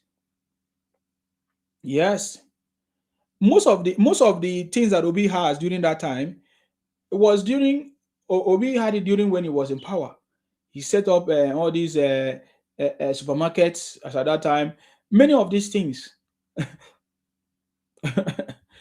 So they were all among the wealth to themselves. Now let's talk about Tinubu. Tinubu have contributed a lot of things to this country. Tinubu has contributed a lot of things to this country. You can talk about the popular Eco City where many Nigerians are enjoying. The Lagos that many Nigerians are enjoying. In fact, Lagos is like a safe haven or like a savior to many Nigerians because when their region is not working, when their state is not working, they rush there like the Igbos. Most Igbos today become billionaires because of Lagos. So that is a contribution. Tinubu have done a lot of contribution to Nigeria. They have made a lot of people. Tinubu have made a lot of people. You know, many. So you see what I'm saying. So let's go back to our conversation. Remember, we are looking at the things that they have done to President Tinubu, and instead of it to destroy President Tinubu, instead of it um, to have a negative effect on President Tinubu, it became something so powerful that have helped President Tinubu progress. I've mentioned how they prayed for him to buy, but he refused to buy. I've told you how they formed coalition in order to destabilize the President Tinubu government. He all failed. Which other thing? Recently, we saw about how they lobby some Igbo groups went to America to lobby against President Tinubu. They say it was a Christian Geno and all kinds of things. And they lobby America against President Tinubu, against Nigeria. But that did not turn out the way they wanted it. Rather, it created a very strategic relationship with America today with President Tinubu government and presidency, which they never saw it coming. Today, somebody said that, oh, the American soldier is already in Nigeria. Man, for America to leave their own country or soldiers to have left their own country to come to Nigeria, it means Nigeria is important to them, even in terms of resources, in terms of everything. And then they also know there's no way any American or any soldier, any foreign body soldier will come to Nigeria or we come to the Nigerian soil without any invitation or the coordination of the current administration or government. So it has helped create a very strategic relationship or partnership with America sooner or faster. Remember, I told you before that President Trump is going to come to Nigeria. When last did you hear that the president of America visited Nigeria? When last? Even the prime minister of the UK, when last did they visit Nigeria? President Tinubu is the one that is going to bring them. I want you to mark my words. I've said it already even before, many times ago, but many people that have forgotten. So sometimes I need to begin to remind you of the things that we say that has come to pass. Do you know why it will be very strategic or it will make a difference? Because it's been a long time. It's never happened. And that is going to signal to the whole world that Nigeria is out of a third world status. I said Trump is coming to Nigeria. Somebody say gospel. From the name I know. Look at who is commenting on my plan. It's a gospel of New Jerusalem. Look at these idiot people. Look at these Ibotic criminal church fake people deceiving themselves. In fact, if you the way churches are in Igbo land, you could have think that Igbos could have been saved today. But that is where they practice cannibalism, where they use human being to cook a kusi soup, where they buy themselves. Even church, oh my God, let me don't even go there because that's not the conversations today. But from the name, that is the name that triggered me for that conversation. He said, Gospel of New Jerusalem. That from that name, I knew that there's something wrong with these people. Then she said, uh, for deceiving and trying to mislead Nigerian youth, you will pay in tears. You see, Nnamdi Kanu is already paying. You think who made it possible? We made it possible. I made it possible for Nnamdi Kanu to be in that Sokoto prison. I made it possible. Nigerians made it possible. That God you are talking about made it possible. So when the prayer you're praying is already happening to you. You see, when I see Igbo man pray against somebody or any Nigerians, I say, you are very stupid. You are so ignorant. You don't know that the prayer you are praying against any Nigerian or yourself is already happening to you. I get him now. Your savior is already in DSS. The person you call your savior. Did I say in DSS? In Sokoto prison. Both of them, Samuel Ekpa or Simon Ekpa or whatever they call them, all of them are serving. And you are here telling us who is deceiving who. If what I'm saying is deceit to you, then get out of my platform, man, and go and do your fake things. How come you are still coming to my platform if your God is giving you what you need? If your God is answering your prayer? That's the same way I told Nigerians that say they want to japa. They japa abroad, and that if they japa, that is the solution to their problems. They are still complaining today, for your information. All those people that japa out of Nigeria say, that is the solution to their problem. They are still complaining today. They have not solved their problem, and they will never solve their problem. I told you now. I told you how an event was carried out. There was a church event in the diaspora. For example, the church event in the UK. Do you know, you need to see the crowd of people that attended this church event. And guess what? The pastor came from Nigeria to pray for them. The country that they were running away from. That pastor came from that country they were running away from to come and pray for them in the UK, and there were plenty. That means that you, Jackpa, your problem have not still solved, because if your problem is solved, then you should not be needing miracle prayers and all of that. That is the truth. You should not. Because I did not go, because I don't need that. Many other people did not go. But there were so many of those people that when they, and if you watch, those people are the ones that always condemn like the country. They speak evil against our country, but they jackpot out of the country, but they never still make it. They are still looking for help. Some of them are still fighting for paper. Some of them are still looking for jobs. Some of them are finding for husband. Some of them have monetary problems. The same problem that exists in Nigeria still exists where they are. So it doesn't matter where you don't know. Most of you don't know. Oh boy, this thing they destroy my life. So most of you don't know that wherever you carry the same problem from where you are to another place, it's internal. I don't want to turn to be a pastor now to preach for you. It's internal. If you don't solve it inwardly, man, it doesn't matter where you go, your problem will still follow you. So that is why I tell people that have jackpot. Go and ask people that have jackpot now. Are they okay? They will pretend to you because they don't want you to mock you. They don't want you to mock them, man. Every immigrant that travel out of Nigeria, the first 10 years, I don't want to say 5 to 10 years, is a period of suffering. It's whether you like it or not, forget it. Is from 5 to 10 years. Okay, let me say 5 to 10 years is a period of suffering. You will suffer to get paper, you will suffer to get work, you will suffer to live, you will suffer to adjust. There are so many issues. Nobody tells you. That is why you don't hear from your people from home. They will just call you, just be nice.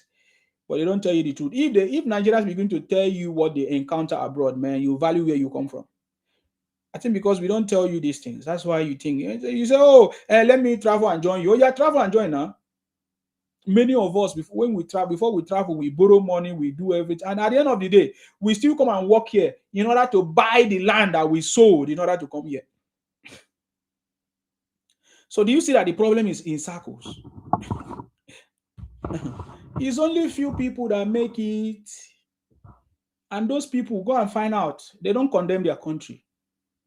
They don't talk down on their country. They appreciate they understand the value of their country. They take risk. All these guys don't want to take risk, man. They are doing normal jobs. That's why someone they come to my place and say, "Ma, go and look for a job." My brother, there is no job I've not done. I've done all the jobs. I can tell you. So you see what I'm talking about. So you see. So remember what I'm saying.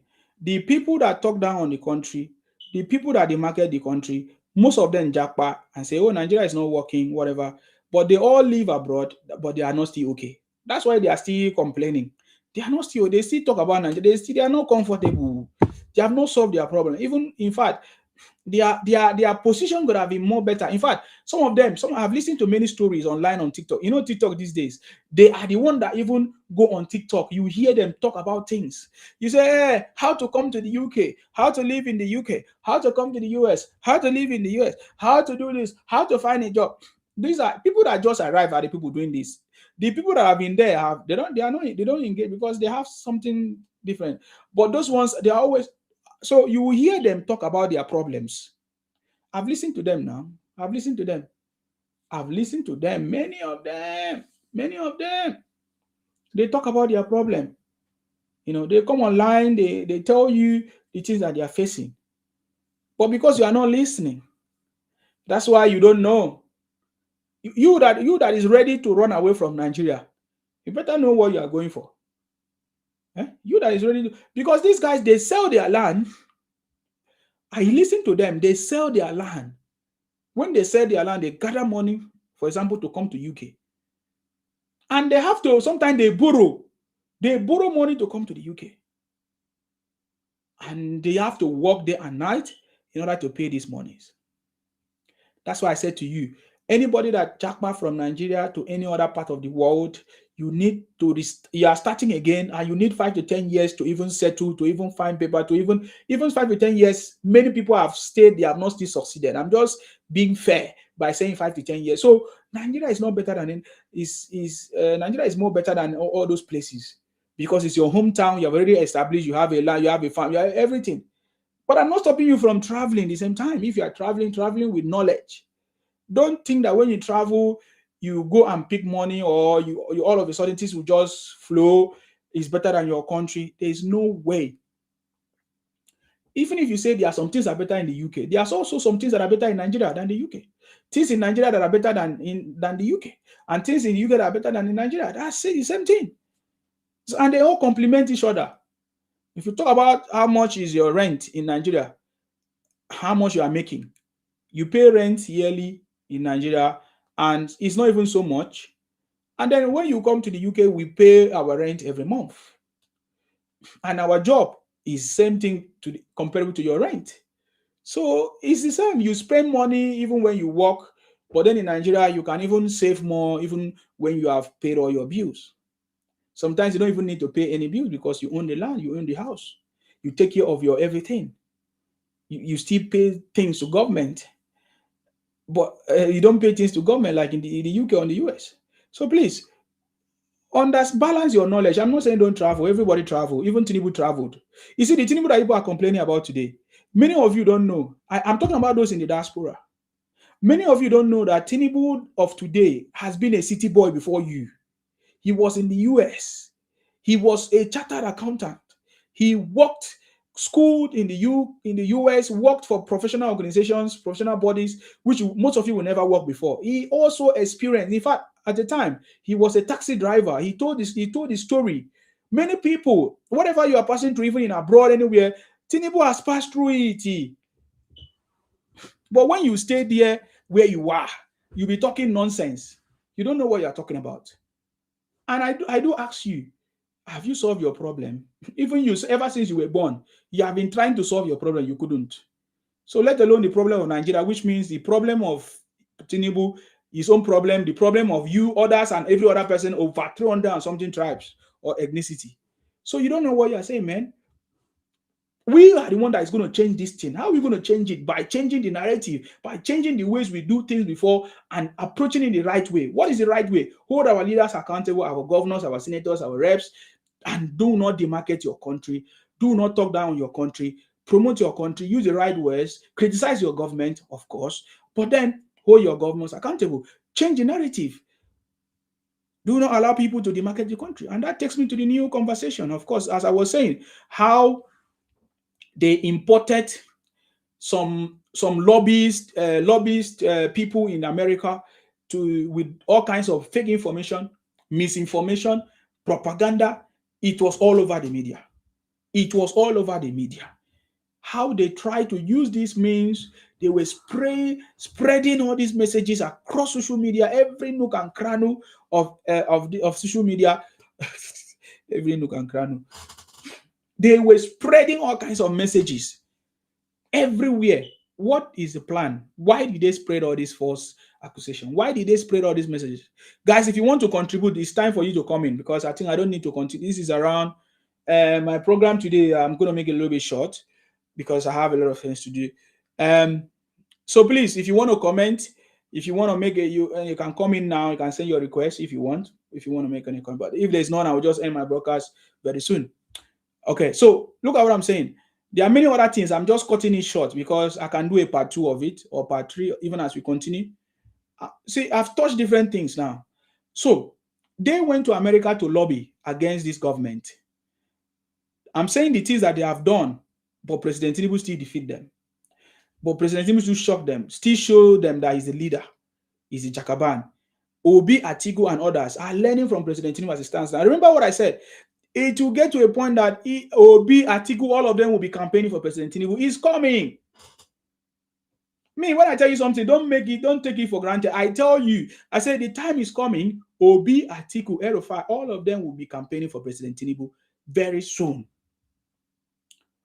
Very, very soon. Do you know why? Because the President Tinubu have defeated all defeatables. He has defeated them with real success. We have seen real success. We have seen real progress. I've talked about scholarship, and not just scholarship, money in the pocket of every student in Nigeria. Stipends. He give them money, pocket money, after paying their school fees. What about infrastructure? Infrastructural development in Nigeria. Go every part of Nigeria. Nigeria is like a construction site right now. Over 500 road construction is going on simultaneously the same time. That's never happened before. And is building strategic roads. These roads are meant to connect Nigeria regions together, interconnected for trade, for many other things, for development, and to take Nigeria from a third world status to a developed one. I've said it before.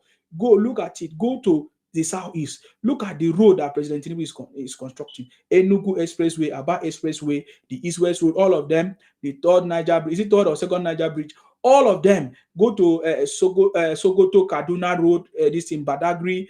Go to the coastal road, the coastal highway. Go to Bonny Island.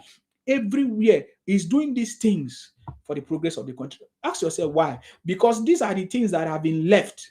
Previous government left it undone. They never do it. They never care about all these things. President Tinubu also dealing with the issue of reforms, tax reforms, every reform, policy changes, economic fiscal policies. We are already seeing it happening. Progress is going on. President Tinubu is elevating our naira. That's supposed to be powerful. Of course, we have our crude oil. For so many years, we have been selling our oil in other currencies, which means we have not been giving our currency power. But President Tinubu understand the power of selling with your own currency, naira.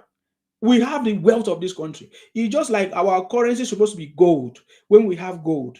But for so many years, we have been cheated to be promoting other people's currency and leave our own currency. But President Tinubu came on board and started using our currency, naira. For the first time in this country, Nigeria, we are no longer exporting raw materials. President Tinubu is calling those investors, come, we have the raw materials, build it here. Build your plant in Nigeria. We can no longer be exporting our raw materials.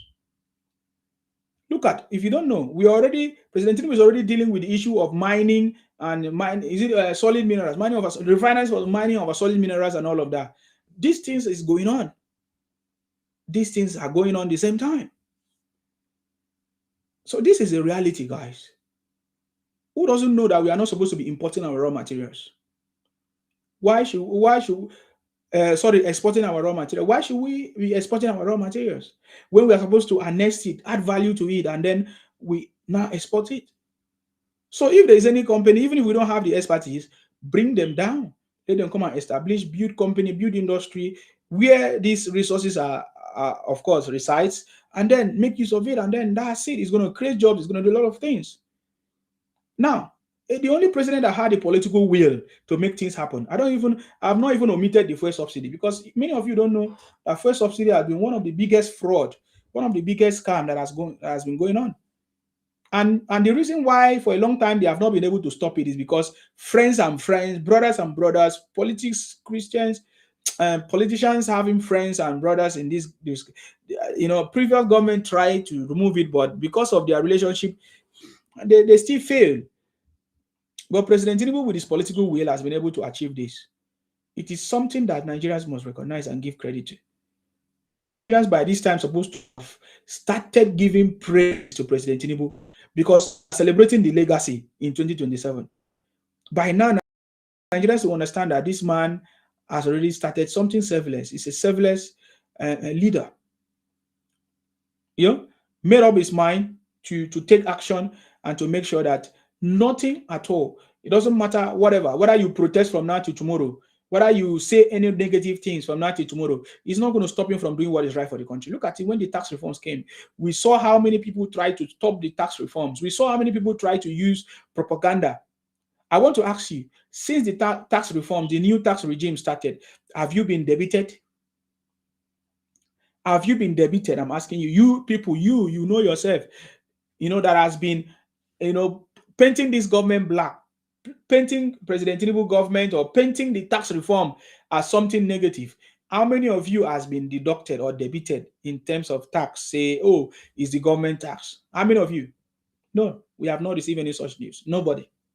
So how come people were trying to demarket what this government is building for the progress? See, look at you. That's why I call you poor, man. The people that always react fast are poor people, man. I refuse to be poor, man. Poverty is devil. Poverty. Why did I even blame the devil? Poverty is scam. Poverty is wicked. You that is poor. Look at the first people that always go on the street are the poor people, man. Do you always see the children of the poor people join you? No, you are foolish, man. Ever since I decided not to be foolish, man, my life have changed. Even my family can never be on the street for anything. Let the family of those politicians, let them come and protest on the street. I'm asking you, have you ever seen the family of those people come and protest on the street? They will always send you because they know that you are foolish. I also wanted to say something. I forgot. Those people that jackpot from Nigeria, do you know that most of them leave their perfect jobs? How do I know? Because they say it on their TikTok and their social media. They come out and say it because they're foolish. They leave their juicy position, managerial position, some director position that they occupy in Nigeria. They leave those positions because somebody lied to them that if you jackpot, your life will be working. Your life will be all and all. You are stupid. First job you will do is cleaning. Nobody have told you. I think I will have a different section where I will expose all these things. I'm not saying cleaning is bad though. Cleaning is a lot of money, man. People make a living. Most of you that live in Nigeria, the money that you receive is from cleaning, the cleaning that you condemn, because you are foolish. I tell you, you are foolish, man. You are foolish. When you are foolish, boy. I can't help you. Look at your age. How old are you? 40, 50, 60, some of you 35. You are foolish, man. If you are still foolish, you are foolish. It will take the grace of Amadioha to change it, not just grace of God. It will take the grace of scam to change your mind, to educate yourself. What I'm telling you is very strong thing. You don't understand it. The first thing, have your brother or your sister told you that he traveled out of the country, the first job he was able to get is cleaning? Have they been able to tell you the truth? 99.9%, the first job you will get when you travel abroad is cleaning. Because that is immediate available job, which they don't need much of experience. It's not that it's bad job, but I'm just telling you that the first job, that the clean, I say cleaning because when you are in Nigeria, you will not do it. But most of you that condemn Nigeria, when you jackpot, When you jackpot, the first job you do is cleaning, and you never tell home because you are ashamed. Nobody say all these things. We will say it. We begin to educate all of you because you don't know. When you talk down on your country, you are stupid. You are foolish. You are foolish. If you are part of the people the marketing and talking down on your country, you are the most stupidest person. Because there's no country that is better than your own where you come from. It doesn't matter what you mention. Mention anything. It's not better. Look at in the UK now. In the UK and the US, do you know what they are talking about now? Is it Epstein files? Is it Epstein or Epstein files? The highest corruption scandal everywhere that is happening. They are talking about it. Do you see how they are talking about it? They didn't say their country is finished. But if it was in Nigeria, you raise false alarm and invite foreign bodies to come and invade your country. Are you aware of the highest corruption scandal that is going on in the UK and the US through the Epstein files? Are you aware of it? You don't know. You don't know. You talk down on your country, you must be a criminal. Look at how they told us about Muslim ticket. Today, Muslim ticket. Is that true? But they use that to deceive you. They use that to run propaganda. They use that to talk all kinds of nonsense against our country. Azok, I salute you. Please go ahead because I don't have much time. Thanks for, yes. I just came briefly because we mentioned about the Epstein files and how the Epstein files is trending right now, and most Nigerians are not even giving it any attention. They are not really talking about it. They are not giving it any reference in their content. And those who are serial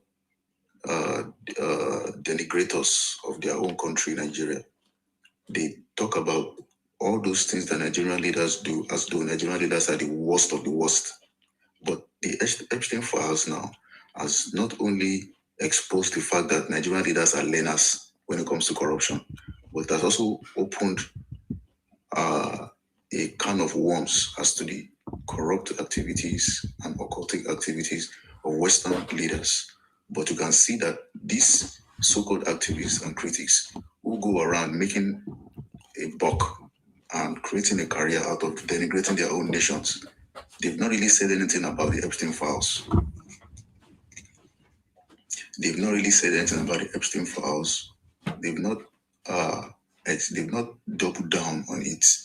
They've not made any comparison with those perpetrators or orchestrators, but those who were implicated in the files. They've not really said anything about it as regards what they are doing, the corrupt acts that those individuals are involved in, and juxtaposing it with their own leadership.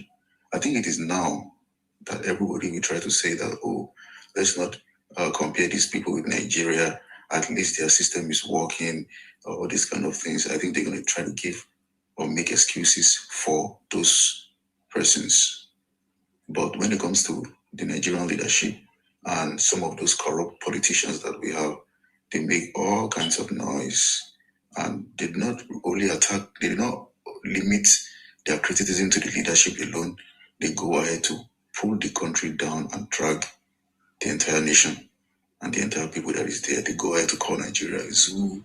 They say Nigeria is, a failed country. We have a failed system. They go around canvassing and advocating for Nigeria to be divided, to be sold, to be destroyed, or to be taken over by some foreign government or by military junta. But the level of corruption that is going on in the Western world is not, it's if we compare it to what is going on in, African, in our own country, level of corruption in the Western world is times 100, times 1,000, times a million. The only thing is that the leaders of the Western hemisphere, they control their own media, and they know how to they can focus their own people in the areas that they want people to focus on, and they have a more repressive systems than Nigeria. Nigeria can allow an average YouTuber or an average content creator to make any statements to even condemn the president, and they won't do anything about it. They won't do anything about it. They won't even arrest you. They'll just allow you to make your content. But in America, we have a lot of activists on the run. We have people like Edward Snowden. We have people like Chelsea Manning. We have a lot of people like Gary Webb who have also been killed. We have Julian Assange. I mean, there are all kinds of activists in the United States or in the Western world that are not as free as Nigerian activists who go ahead not only to make all kinds of noise and a career, denigrating their own nations, but they make a buck and they make a living through this activism.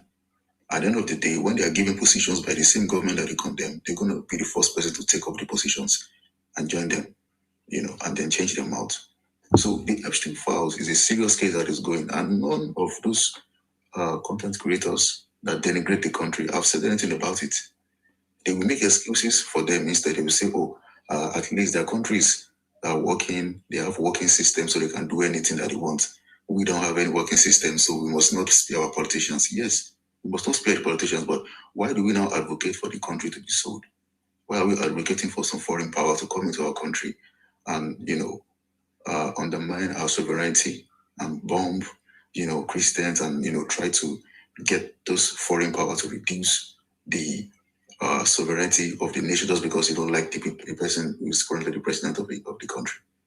So this is the hypocrisy that pervades, our conscience as Nigerians. When we see something like this going on on the international scene, in the international sphere, we don't see anything about it. But when it comes to our leadership, we only cherry pick and condemn the leadership. Not even that, we condemn the nation and say the nation should be taken over, should be divided, or some military junta should come in to take it over. So this is what I just came in to contribute to the Jeffrey Epstein statement that you made. Mm-hmm. Thank you very much. Thank you very much, sir, for coming. I appreciate you. Thank you very much. Stay blessed. Thank you. Thank you, sir. Okay. Thank you very much, Azok. That was a very powerful contribution. Thank you very much. I mean, yeah, I know these people. That's why I don't join them to be stupid, man. I'm not stupid, man. I've traveled all over the world to be foolish like these Igbo criminals or any other person who talk down on the country. Most of them are Igbo bunch of criminals, and some other people. But the percentage of the people are Igbo criminals. And sometimes people ask me, why do you call Igbo? It's not all Igbos. I'm not saying all Igbos. I'm saying Igbo criminals because if you carry out a survey, out of 100, 99.9% of them will be Igbos who are talking down on the country and all that. Now they have seen the Epstein files. They are not hearing them. Even the so-called unwise TV and the Nigerian media houses, what are they talking about? They don't talk about it. Because they condemn their own country and be praising other countries. But now that these things have come out, instead of them to now use it and say, wow, so after all, our own country is better than. How many pedophiles do we have in Nigeria? I'm just saying, it's possible they are, but I'm just saying. So this is the point. This is what we are talking about here. If you are condemning your country because of sentiment, because of one problem or the other, because of just one or two things, do you know the problems that other people have in their own country? Yeah, they don't condemn your country. They don't say their country should burn down. They don't do it because of that. So look at it. So I wanted to talk about the Muslim ticket. That was another weapon that they use. So I'm sure 2027, that weapon of Muslim ticket, church take over your country according to Obi, all those sentiment is not going to work. Because now we have seen that even in this administration, so many positions have been given to the Christians. There's no such thing. There has never been any signal of Muslim take over the country and all of that. Yet, but we have seen Christians trying to take over Nigeria. With so many Christians, genocide, whatever, crusaders or whatever, we have seen them. Yet you do not see the Muslims, try to fight. But you see what we are saying. This is how they have always been using this narrative to try to cause confusion. But they have all failed. I'm saying this because they have failed. They failed in their narratives. They failed in the attempt of all these strategies failed. I remember when they protested and say hunger protest. All of those strategies failed. All those strategies failed. President Tinubu is still on the throne and nothing can happen. Nothing can stop him. Are you getting me now? So I have a few minutes to go because just like I said, I'm not going to stay too much. In fact, I'm not going to stay. But I want to show you something. I want to show you something that is trending right now.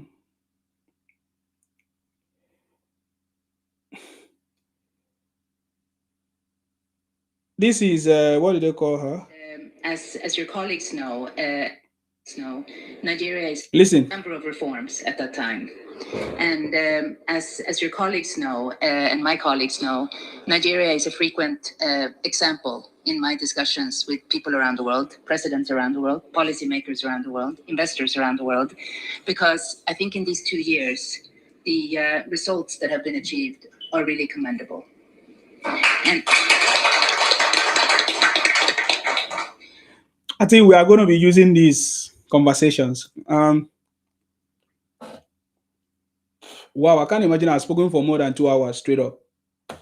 Okay, so we are going to be using this conversation, this video as times to come, even as we create awareness. Now look at it.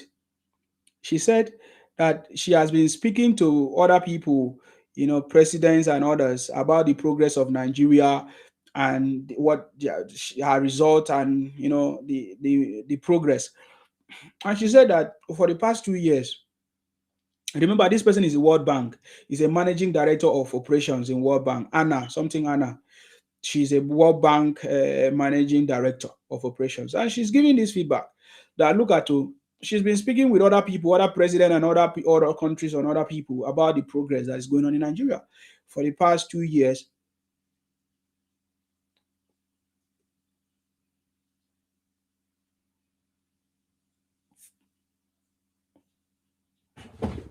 Hold on, guys.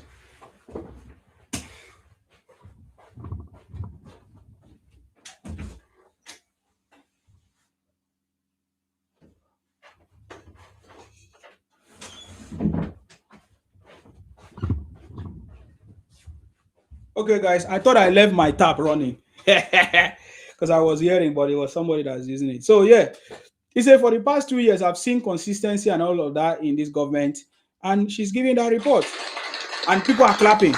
You see that? Wow. And what I have particularly appreciated and followed, if I may also add, is your steady direction that you communicate to the people of Nigeria, as well as outside of Nigeria, of the importance of the reforms.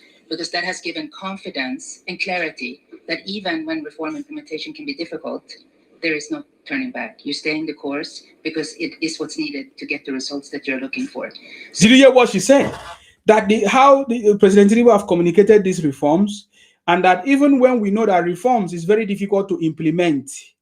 Remember, reforms is very difficult to implement, and say President Tinubu continue to be steadfast and there's no U-turn, and he continued to achieve. So we'll talk about more, but I just wanted to give you a snippet of that news that is trending right now, of what President Tinubu, the success of President Tinubu, and you can see it now. So which means the whole world have taken note of the reforms, which means this is part of what is going to take us out of our third world status. It's Nigeria has become a frequent example in my discussions with presidents, policymakers, and investors around the world, because the results of the last 2 years are truly commendable. This is from World Bank. I know many of you, especially all those Obi idiots, you will not be happy with the World Bank news. You will say, oh, that's how they normally talk. But I can tell you that this talk is different from other talks. You get the point now. The city boy is on the throne. The city boy is on. I have another 30 minutes to stay. Now, another thing that is trending right now is that Soludo, Soludo, my man. Remember, I said we are not going to forget about Soludo. We need to be talking about Soludo. Soludo has made it happen. The sit at home did not happen again on Monday. They all came out. In fact, you need to see the happiness and smiles on people's faces. Soludo have changed my mind. Remember, I used to say that Soludo is not going to do anything tangible, but I've seen Soludo championing the cause of the Southeast.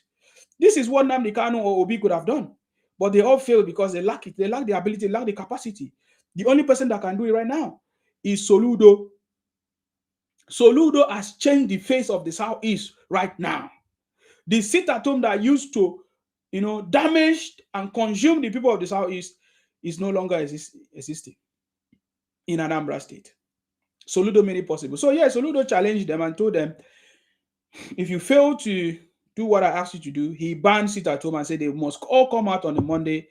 If they refuse to come out, then he's going to close down the market. And that on Monday, they should take attendance. And we all saw the people came out on Monday and they were all celebrating. And even Soludo was there to tell it to them, congratulations. So this is a model. So as he works in the Anambra, then every other state will follow. I don't always have in a rush to follow, but if he works in Anambra, then other states should follow. That's it. How can a state be shut down just because of a criminal or terrorist like Nnamdi Kanu? Something is wrong with them because of fear. They say because of fear of what and what and what and what. So yes, so this is commendable, and Soludo must be recognized for this. Hopefully, the tempo continues so that other states can follow suit. But I saw the video of people in people in Anambra State, and some people already commenting. Let me read what somebody said. He said, "Watching this video brought tears down my eyes.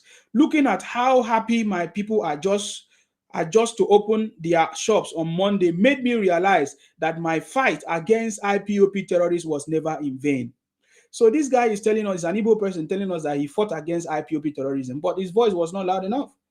They overwhelmed him. You understand me? They overwhelm him. But now, today, he's so happy that Soludo has been able to bring back their people in the market every Monday. He said, "It made me realize that my fight, my everyday talking here is indeed worth it. These people here are the true Igbo blood.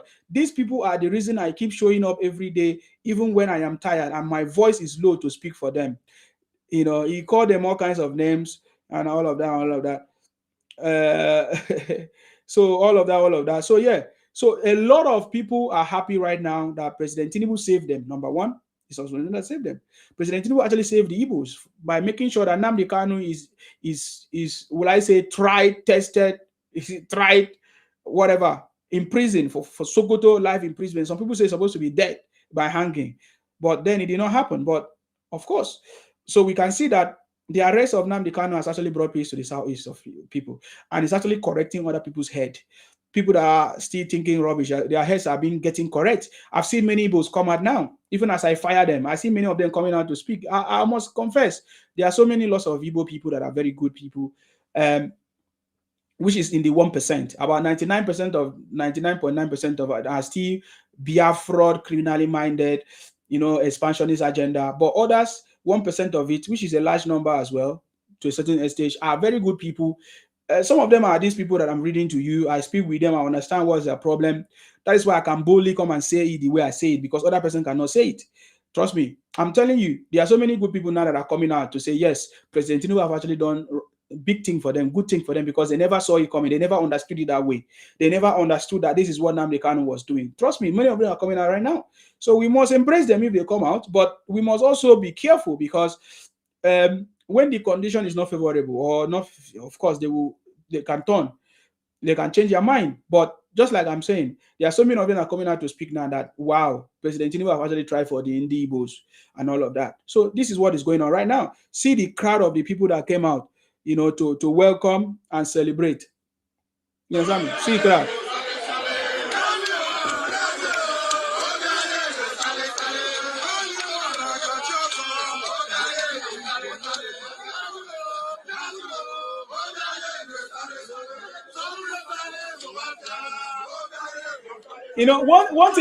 One thing about these Igbo people, they are always happy people. Maybe they are always happy when something is good, something they want actually happens. You understand? I've seen Igbo people, they are always celebrating, even in their music, man. When things are working, they are happy, But when they want to be evil, they are evil, especially those Igbo Biafra bunch of criminals, yeah. But look at these people now. These are the same people that was fighting Soludo. But look at now, it's like as they have come to their maybe they have come to their senses. Look at the way they are happy, like with the way they are singing these songs, calling out Soludo and praising Soludo, shows you that these guys are really happy. Look at their smile. Look at how they are, because now I think Soludo said he's going to provide security for them and all kinds of things, and then he's making sure that nothing happens, to no attack happens. But look at it. So look at the crowd. Look at the crowd that came out, and they are celebrating Soludo for taking that stand. That is the kind of leadership that we need. If you want to deal with Igbo criminality, Igbo issues, don't joke with it. Stand up, fight it. Be strong, and be firm in what you're saying. That is the way to defeat it. That is the way to defeat these guys.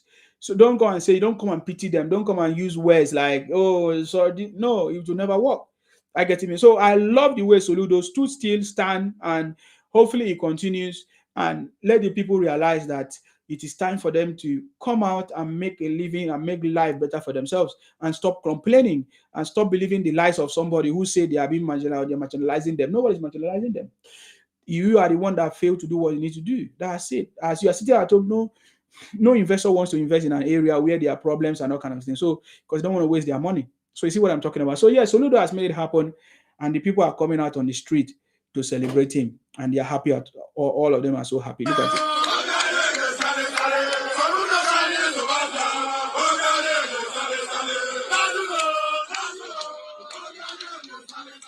Big market.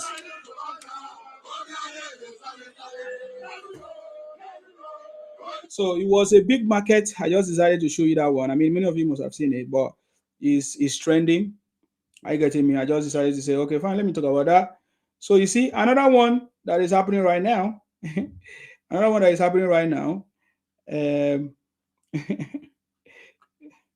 What's his name? Obi said he went to Abuja. He want to go and I don't know what it was. He spent some time with Abuja people, and then he makes some statement. He made some statement like there is no functional primary health care in Nigeria and no anti-venom available. If a common snake bites you, na death. Today, Nigeria is in the country with the highest number of people living in poverty, Mr. Peter Obi. You could have asked him a simple question. Ask Obi, where is the hospital that he built in his state? Is it functioning? Then if he say he's functioning, then how can he say that there's no functional primary healthcare in Nigeria? So that's why I say these guys always make stupid comments, and because nobody will I say tackle them or deal with it, they keep on just making such comments. You understand me? So you see what I'm talking about. So it's a bad news. So we always look for something bad to try to talk down on the country. So I think he's talking about the snake bite that we heard about the other time, which it was the greatest mistake of the person going to hospital, and the hospital was not informed, because there's no way you can put drip in somebody that has gotten snake bite. It's just foolishness. Even if I'm not a trained medical person, I know that if somebody is bitten or bite, if there's a bite, snake bite or scorpion bite or any bite of any bad thing in somebody's blood, to somebody, you don't spread it with what do you call it, with drip. It does not make sense.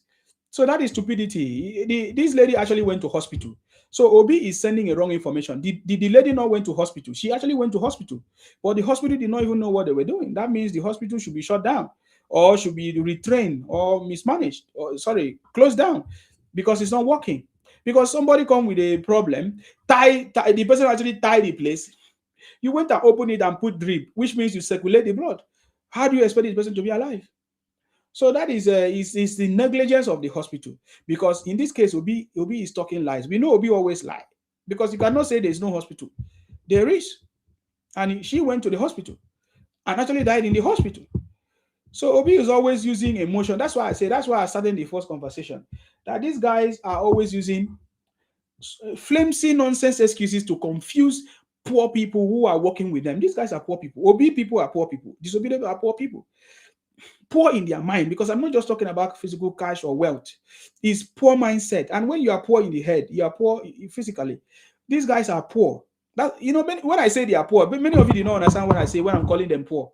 These people are poor. Poverty will finish them. They are poor. They are poor. You need to say it.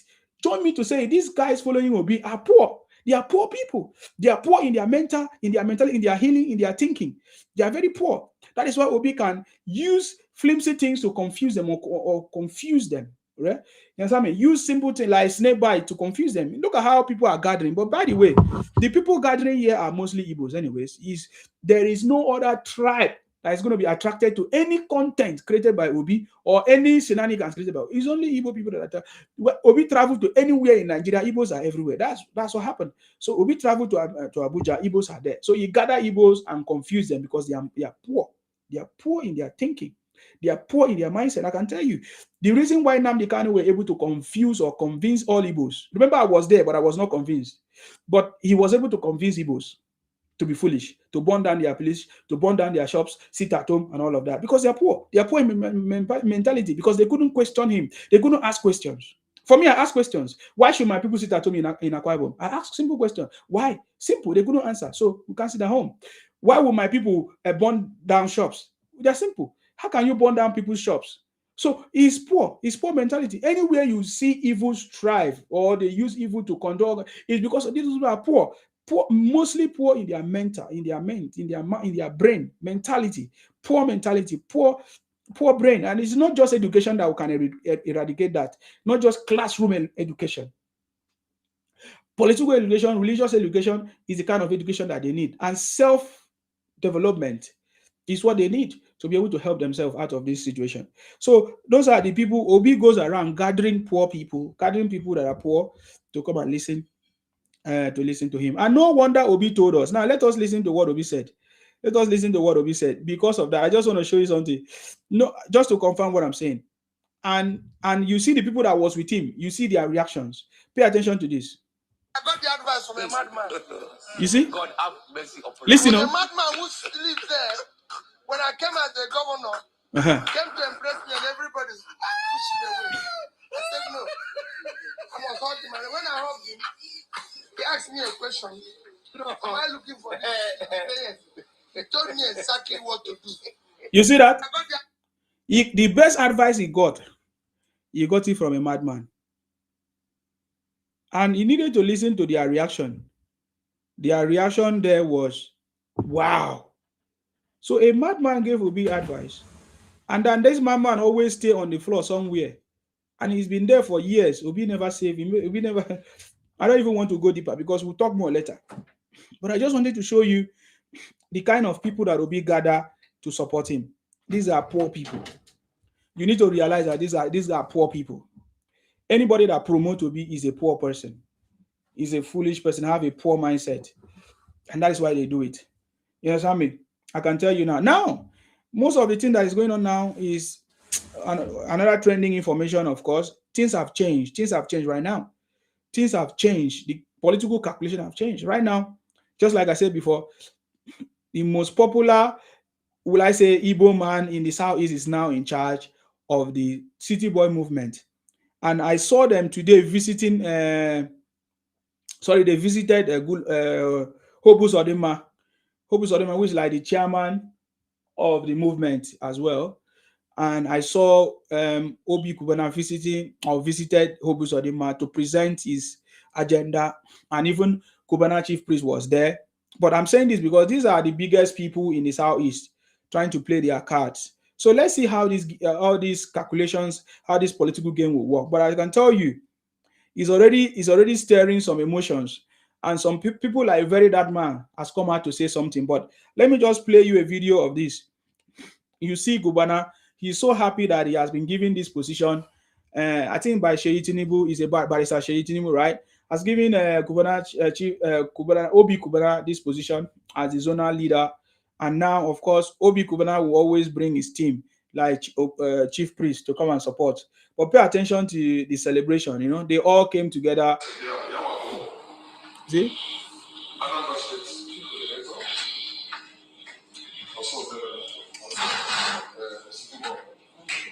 City boy. You can see chief priest there. This thing is too long. I'm not here for this today, but I will still talk about it later because it doesn't going to get old. This news is not going to get old. But what I want to point out here is that Obi Kubana was saying that things is not going to be the same again. Things are going to be working now with the city boy. I don't know what is it. What is the ideology? Anytime somebody joins the city boy, they always say things are not going to be the same. Things are going to be changing. Things are going to be working. Is it that whenever you join the city boy, something straight happened to you?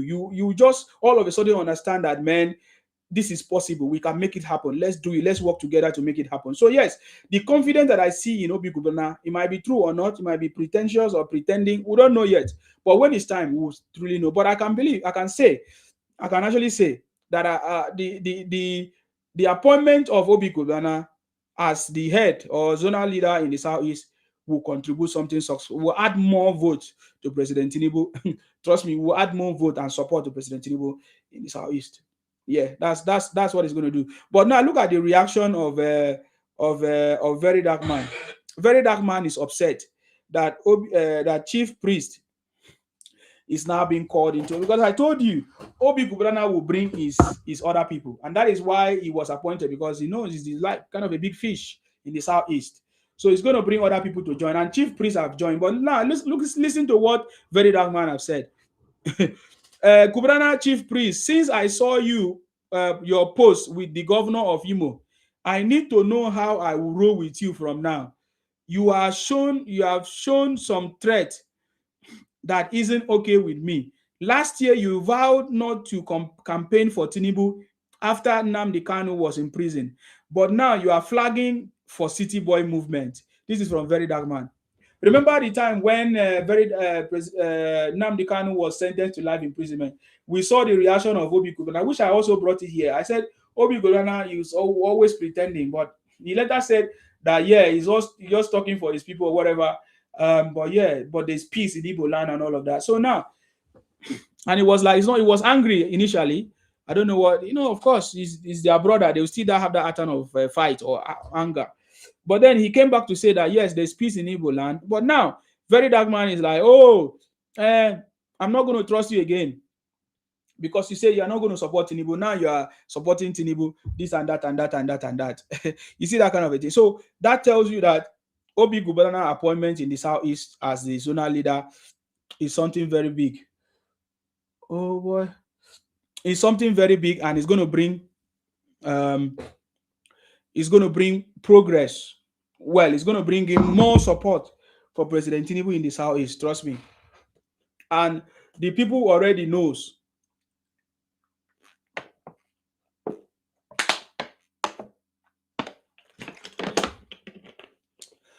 But that has explained to me what we already know about Very Dark Man, which we'll talk about it later.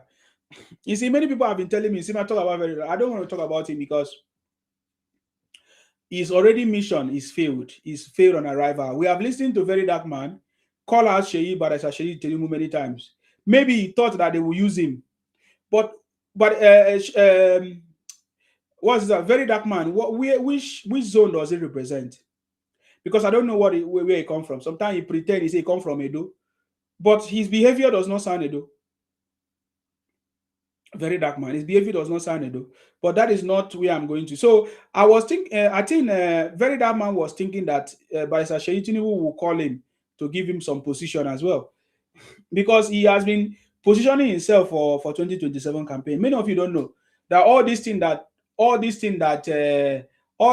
Very Dark Man is doing is to position himself for 2027 election. Now, we listened the other day, he said Burna Boy gave him money, whether it's true or false. So all this money that is gathering, what is it for? I'm telling you guys, get ready, man. All of them are positioning for campaign. They use him and he's positioning for campaign, Very Dark Man. But the sign now might not look positive, depending on where you stand for. Because if he does not stand on the side of the city boy, he's going to fail. Oh, somebody says from Auchi. Okay. So if he doesn't stand on the side of the city boy, he's going to fail. He's going to fail. It doesn't matter who that person is. Very Dark Man, anybody, mention all of them. It's not going to work. The city boy is on the throne, and nobody can bring him down. I guess nobody, because it is the time. The gods of the land have spoken. Aki Wumi said, no serious and intelligent candidate can talk about Muslim ticket again in presidential election in Nigeria, because things they don't cast totally. No mumu again in the market. Things are clear and net. Okay, that reminds me of the Southwest. Please, the Southwest. Of course, I know you guys are ready. No other party except the party that support the city boy can succeed in the Southwest come this 2027. That's our own mandate. That's our own strategy. No, we will never allow. We will never allow. We will never allow anybody to come and take away our vote or confuse us or do anything. No. So all of us in the Southwest, South, North, we need to vote massively in a way that to make a statement that Nigeria is back on track. It will be something that will be talked about. That, look at the past 5 years or 10 years, or almost every election. I mean, we count the vote. It's not even up to 10% of Nigerian population. It's not even up to 10% of Nigerian population. So we have to send a statement. We have to make a statement. We will come out in mass and vote. We need to vote massively. We need over how many votes? Over 50 million votes for President Tinubu.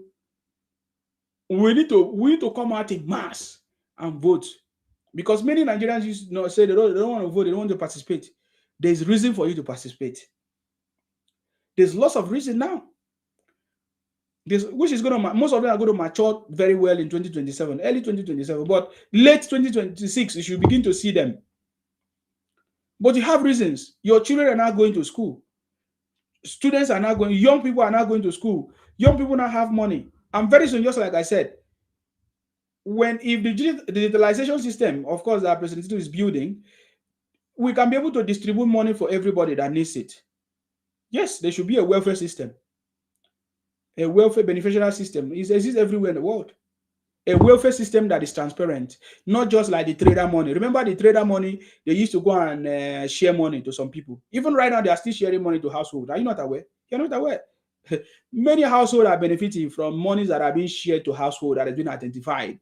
But we need a digitalization system. We need a system, a benefit system, a reward system that can pay everybody. There's a criteria that it will dictate. If you don't have jobs, it will dictate it, and you should pay people, man. This is how it's supposed to be. Pay people, share the money. I've said it many times. Somebody says it's going to cost, but it's not going to cost any problem, man. I live in a system where it's working. They share the money.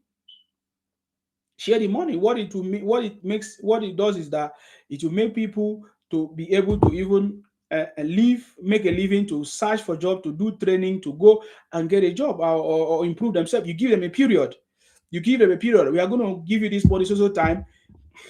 You put them on a training, and so they should get a job, or train them, give them job. That's it. So share the money. I'm part of the people saying the President Tinubu should share the money. We have enough money. We should not allow only few people to eat the money, only few criminals. Let the system work, let the digital system work, so that people can get the benefit system, the reward system that can benefit all Nigerians. Through their NIN, you can know how much they are getting their money. Maybe you can trigger maybe 2,000 naira every month for them. You can trigger 1,000 stipend every month for every Nigerians. Use it. Let it work. This is the best system. President Tinubu will be the best president ever if you put a system that is going to a benefit system that is going to sustain Nigeria to a certain period, even to help them build and become something. Just like it works in every other project. You give them small money, you give them a period, you train them, you put them on a job, or you set up a business for them and all of that. They are leveraging all those private companies who are ready to support. So these are the things that we are asking the government. This is something working. So it can only work if we have a robust digital system, so that all those data system can be integrated. All those identities can be integrated, like our BVN, like our NIN, to do a proper analysis with the AI system, which is very possible right now with the AI system that can actually, it doesn't matter. Let's start. How much, because there are some people who say, oh, what about people in the villages? We cannot get to them. Well, let's just start. Everything that is started can be improved. That is why I did not talk about the tax system, because it doesn't matter whether it's wrong or good or bad. It is something good. Start it until you begin to improve on it. Let us always start. Let us don't wait till things become better or perfect. It will never going to be a perfect time. There's no perfect time in anything, in anywhere in the world, in anything at all. There is never a perfect time. Things will not be perfect before you begin to implement it. It's never going to work. So, but you start with what you have and you begin to implement on it for it to work. So, I think I've spoken for almost 3 hours. I have 14 minutes to close down now, guys. I have 14 minutes to close down. What am I trying to say? My topic today was about how President Tinubu has shocked all of them, shocked all his enemies, and he's still winning. And they are all shocked. They are all shocked because they are surprised. How is President Tinubu still winning? President Tinubu have shocked Obi Atiku El Rufai and other people. They are still shocked. How is President Tinubu still winning? Upon all these lies, upon all this propaganda, upon all these narratives that we have pushed, how come he's still winning? Remember the latest propaganda from El Rufai. What's his name? Yes, El Rufai. We saw El Rufai. Was it on Arise TV? Yes.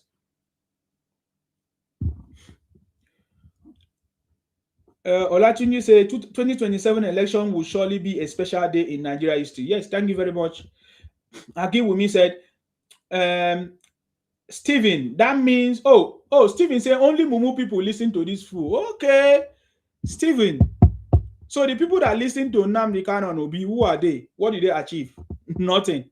Nnamdi Kanu is in DSS. Obi is roaming about on the street of Nigeria, abusing Nigerians, abusing Nigeria, and expecting to be a president.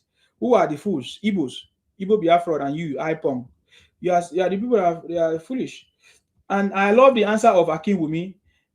So Akinwumi says, so that means you are a big mumu for also listening to yourself. And you guys are too scared of the harsh, hard, better truth from Isima. Of course, these guys are a bunch of, they're afraid of me. Igbo Biafra are afraid of Isima. If they are not, come and challenge me. They can never challenge. You will never see them. There can never be any obedient people or disobedient that can come and Obi idiot that can come and challenge, because they know that I'm going to deal with them because I have a lot of information. They can only be talking on platforms where people don't have a lot of information to just listen to them. But if they come to me, I can give it to them. Facts, they cannot. Even Igbo Biafra, they are scared of me now. Have you seen? All of them are running for a long time. All of them have been, they hide their face in shame. All of them hide their face in shame. With all the connections they have, with all the monies they have, with all the Igbos everywhere, they cannot release Nnamdi Kanu. It's a shame. He's still in DSS. I think that will be my next topic some time ago, because to mark how many 6 months of 6 months of Nnamdi Kanu in DSS. 29 of November, December, 29 of December, that is 2. 29 of January, that is 3. So it's 3 months. So it's already 3 months. So we have 3 months already to celebrate 6 months of Nnamdi Kanu in DSS Sokoto prison. So yeah, don't worry. All of them, they have tried. They have seen many messages, how they are contributing money. They are just deceiving themselves. Oh boy, no, now go sleep. If Chimamanda, your most educated person, can come to tell us on a live program that is supporting Obi because he's an Igbo man, what are you talking about? Why are you afraid, or why do you feel pain when I call out your names because you are Igbo, because you voted for your brother because he's Igbo, so you don't want us to talk about Igbo? What are you talking about? So anyways, that is by the way. So guys, I don't want to stay too long because I have something I want to do. So today, 10 minutes to go. 1 a.m. I'm going to end the live. So that's it. That's it. There are so many other things, but I don't want to fix all of it. It's already too long, because some people complain that they are not able to listen to all my video. My video is very long. Most people are complaining now, so I'm trying to reduce my videos now, guys. So I mean, you might see my program very short, or even not, because many people are saying they can't. The videos are too long.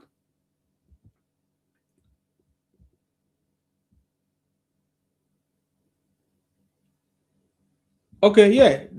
Thank you very much, guys. Thank you for that. I see you. Thank you for all of you that support me here on TikTok.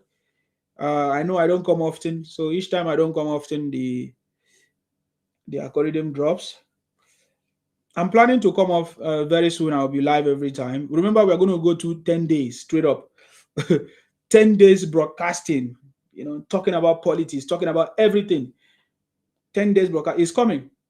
We are getting ready for the city boy. Are you getting me now? So they have all failed. Oh, what a wonder. What a wonder. How they have failed. How Obi has failed. If you need to see all these lies, all these emotional, have you listened to Obi with his small voice, with the campaign of Igbos on TikTok, Igbo Biafra? You need to see them now with the campaign of Obi idiot. They all still failed, man. They all still failed. I listened to one the other day. They were like, "Oh, if they don't give Obi a ticket, you see what we are going to do. You see what I'm going to do to ADC. This and that. They just that's how they graduate their way into politics. Obi did the same, transactional. Obi played a transactional kind of politics. He went there, lobby people for them to leave their position and give it to him so that he become the presidential candidate. This and that. That's the kind of, if Obi can be lobbying Labour Party. I remember 2023, Obi was on the Labour Party just 1 month to the party, to the election or something like that. Obi came in, and then he suddenly was declared. He didn't even participate in the primaries, but he was declared and given a primary a flag bearer, a presidential ticket. How? Obi does not follow protocols. Obi does not follow process. He wants to do things overnight. Yet he said he wants to be the one to fix Nigeria. He presents himself as someone that can fix Nigeria when he cannot even come on a party party rules, common party principles. He cannot even keep. Yet he wants to say he wants to come and rule Nigeria. He can follow protocols. He can follow rule of law. It's not possible, man. It's only a fool that is not paying attention to all these things. But we pay attention to these things and we don't understand. I get it me now. He has not admitted that he destroyed the people of Anambra. He destroyed the lives of people in Anambra. He destroyed the state, Anambra state, and in extension destroyed Nigeria, because Nigeria is made up of how many states? So if every state is not working like the Anambra, like the Southeast people state, it means Nigeria could have been in a more jeopardy. But the reason why, upon what the Igbos are saying, that Nigeria is not working, this and that, the reason why Nigeria has not collapsed is because other part of the country is working. But if you go to their space is not working. They are sitting at home. They are doing all kinds of things.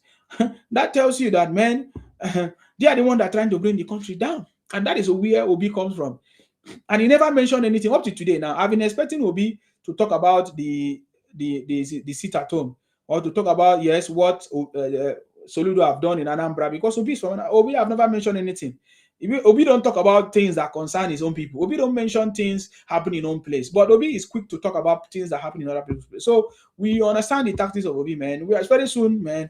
We can. For me, I don't want to even be talk about him, because he's a failure.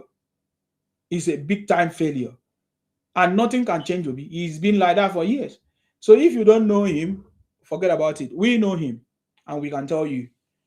People that know him knows the truth, and that is why many of those, nobody is working with him, because I remember one of our brother that came here to say and that he's going to put like a bet money 10,000. Anybody that can tell us who work with Obi. Remember, as a governor, you should have people working with you as a governor. You should have people working with you as a governor. So where are those people that work for Obi? Where are those councillors that work for Obi? You see, that's the point. So the truth is that these guys, especially Obi, Atiku, all of them, they are in the same category. Obi already confirmed it. If you want me to play it, I can play that they are all his colleagues. So you see what we're talking about now. So yeah, President Tinubu have shocked all of them, up and continue to shock them. President Tinubu is still on the throne, no matter what. No matter how they are trying. Atiku tried, El Rufai tried. The latest one I wanted to say is how El Rufai, you know El Rufai now? Nasir El Rufai, the former governor of Kano. Is it Kano or Kaduna? Kano. Is it Kano or Kaduna? Eh? I don't even mix the two together. Look at it. He came out on Chinese television allegedly saying that Tinubu stole money every month, that President Tinubu is stealing 100 million. Is it 100 billion or $100 million? Thank you very much. He was a former governor of Kaduna. That's what I'm referring to. Allegedly, we saw a video. Some people say it's AI or not, but we need to talk about it, because it is this video that is making waves everywhere, that Igbos are using to run propaganda against President Tinubu. Is it true that El Rufai makes such statements? And if El Rufai makes such statements, the UNUS or the law is, of course, is bound. It is a responsibility on El Rufai to come and tell us, provide evidence of where or how President Tinubu have been stealing money, 100 million every month. That's what we are talking about. So just like I said before, all these things that they have done against Tinubu still shocked them and defeated them, and is still winning. You see the point now? So there are so many which we don't even know. We don't even know the one that are speaking in Igbo in their groups, what they are saying against Tinubu that we don't know, that is not true. We don't even know the ones that El Rufai is speaking in his language in groups, in somewhere in his group, and they are talking. You know, remember the Fulani people or the Hausa people, they can have different conversations. So who knows the kind of lie that El Rufai has spoken or has messaged people, and who knows what they are saying? The same thing with the Igbos. Who knows the kind of lies that these guys have used their language to disseminate, or everywhere? Even, can you imagine the way they speak, the way what they do? If they can tell or even use English to tell us lies and propaganda, think about it. What they would speak about President Tinubu in their own dialect, in their language. So this is what we are talking about. And I'm saying that in the combination of all these things, even with the language that we don't even hear, with their own language and what they say in their neighborhood, in their household, in secret places against Tinubu, they all still failed. There's a challenge on. If Obi thinks that he can challenge the city, but should come on board. Stop painting the country black with propaganda. That's not how to win election. You will never win election with lying, with calling Nigeria names, or with saying all kinds of things. No, it's not going to win election. You need to rise up and come up with a better plan on how to defeat Tinubu. It's not possible. I mean, I'm saying he has to be democratic. That's why I'm calling you guys. Contest and see if he's going to win. The only way to prove how you are powerful is not by making noise. I see all of you make noise everywhere. Atiku make noise, Obi make noise, El Rufai, all of you. The only way to show how powerful you are is to win Tinubu. If you don't win Tinubu, man, you are like a rat. You are like a rat. It's just like what we have said.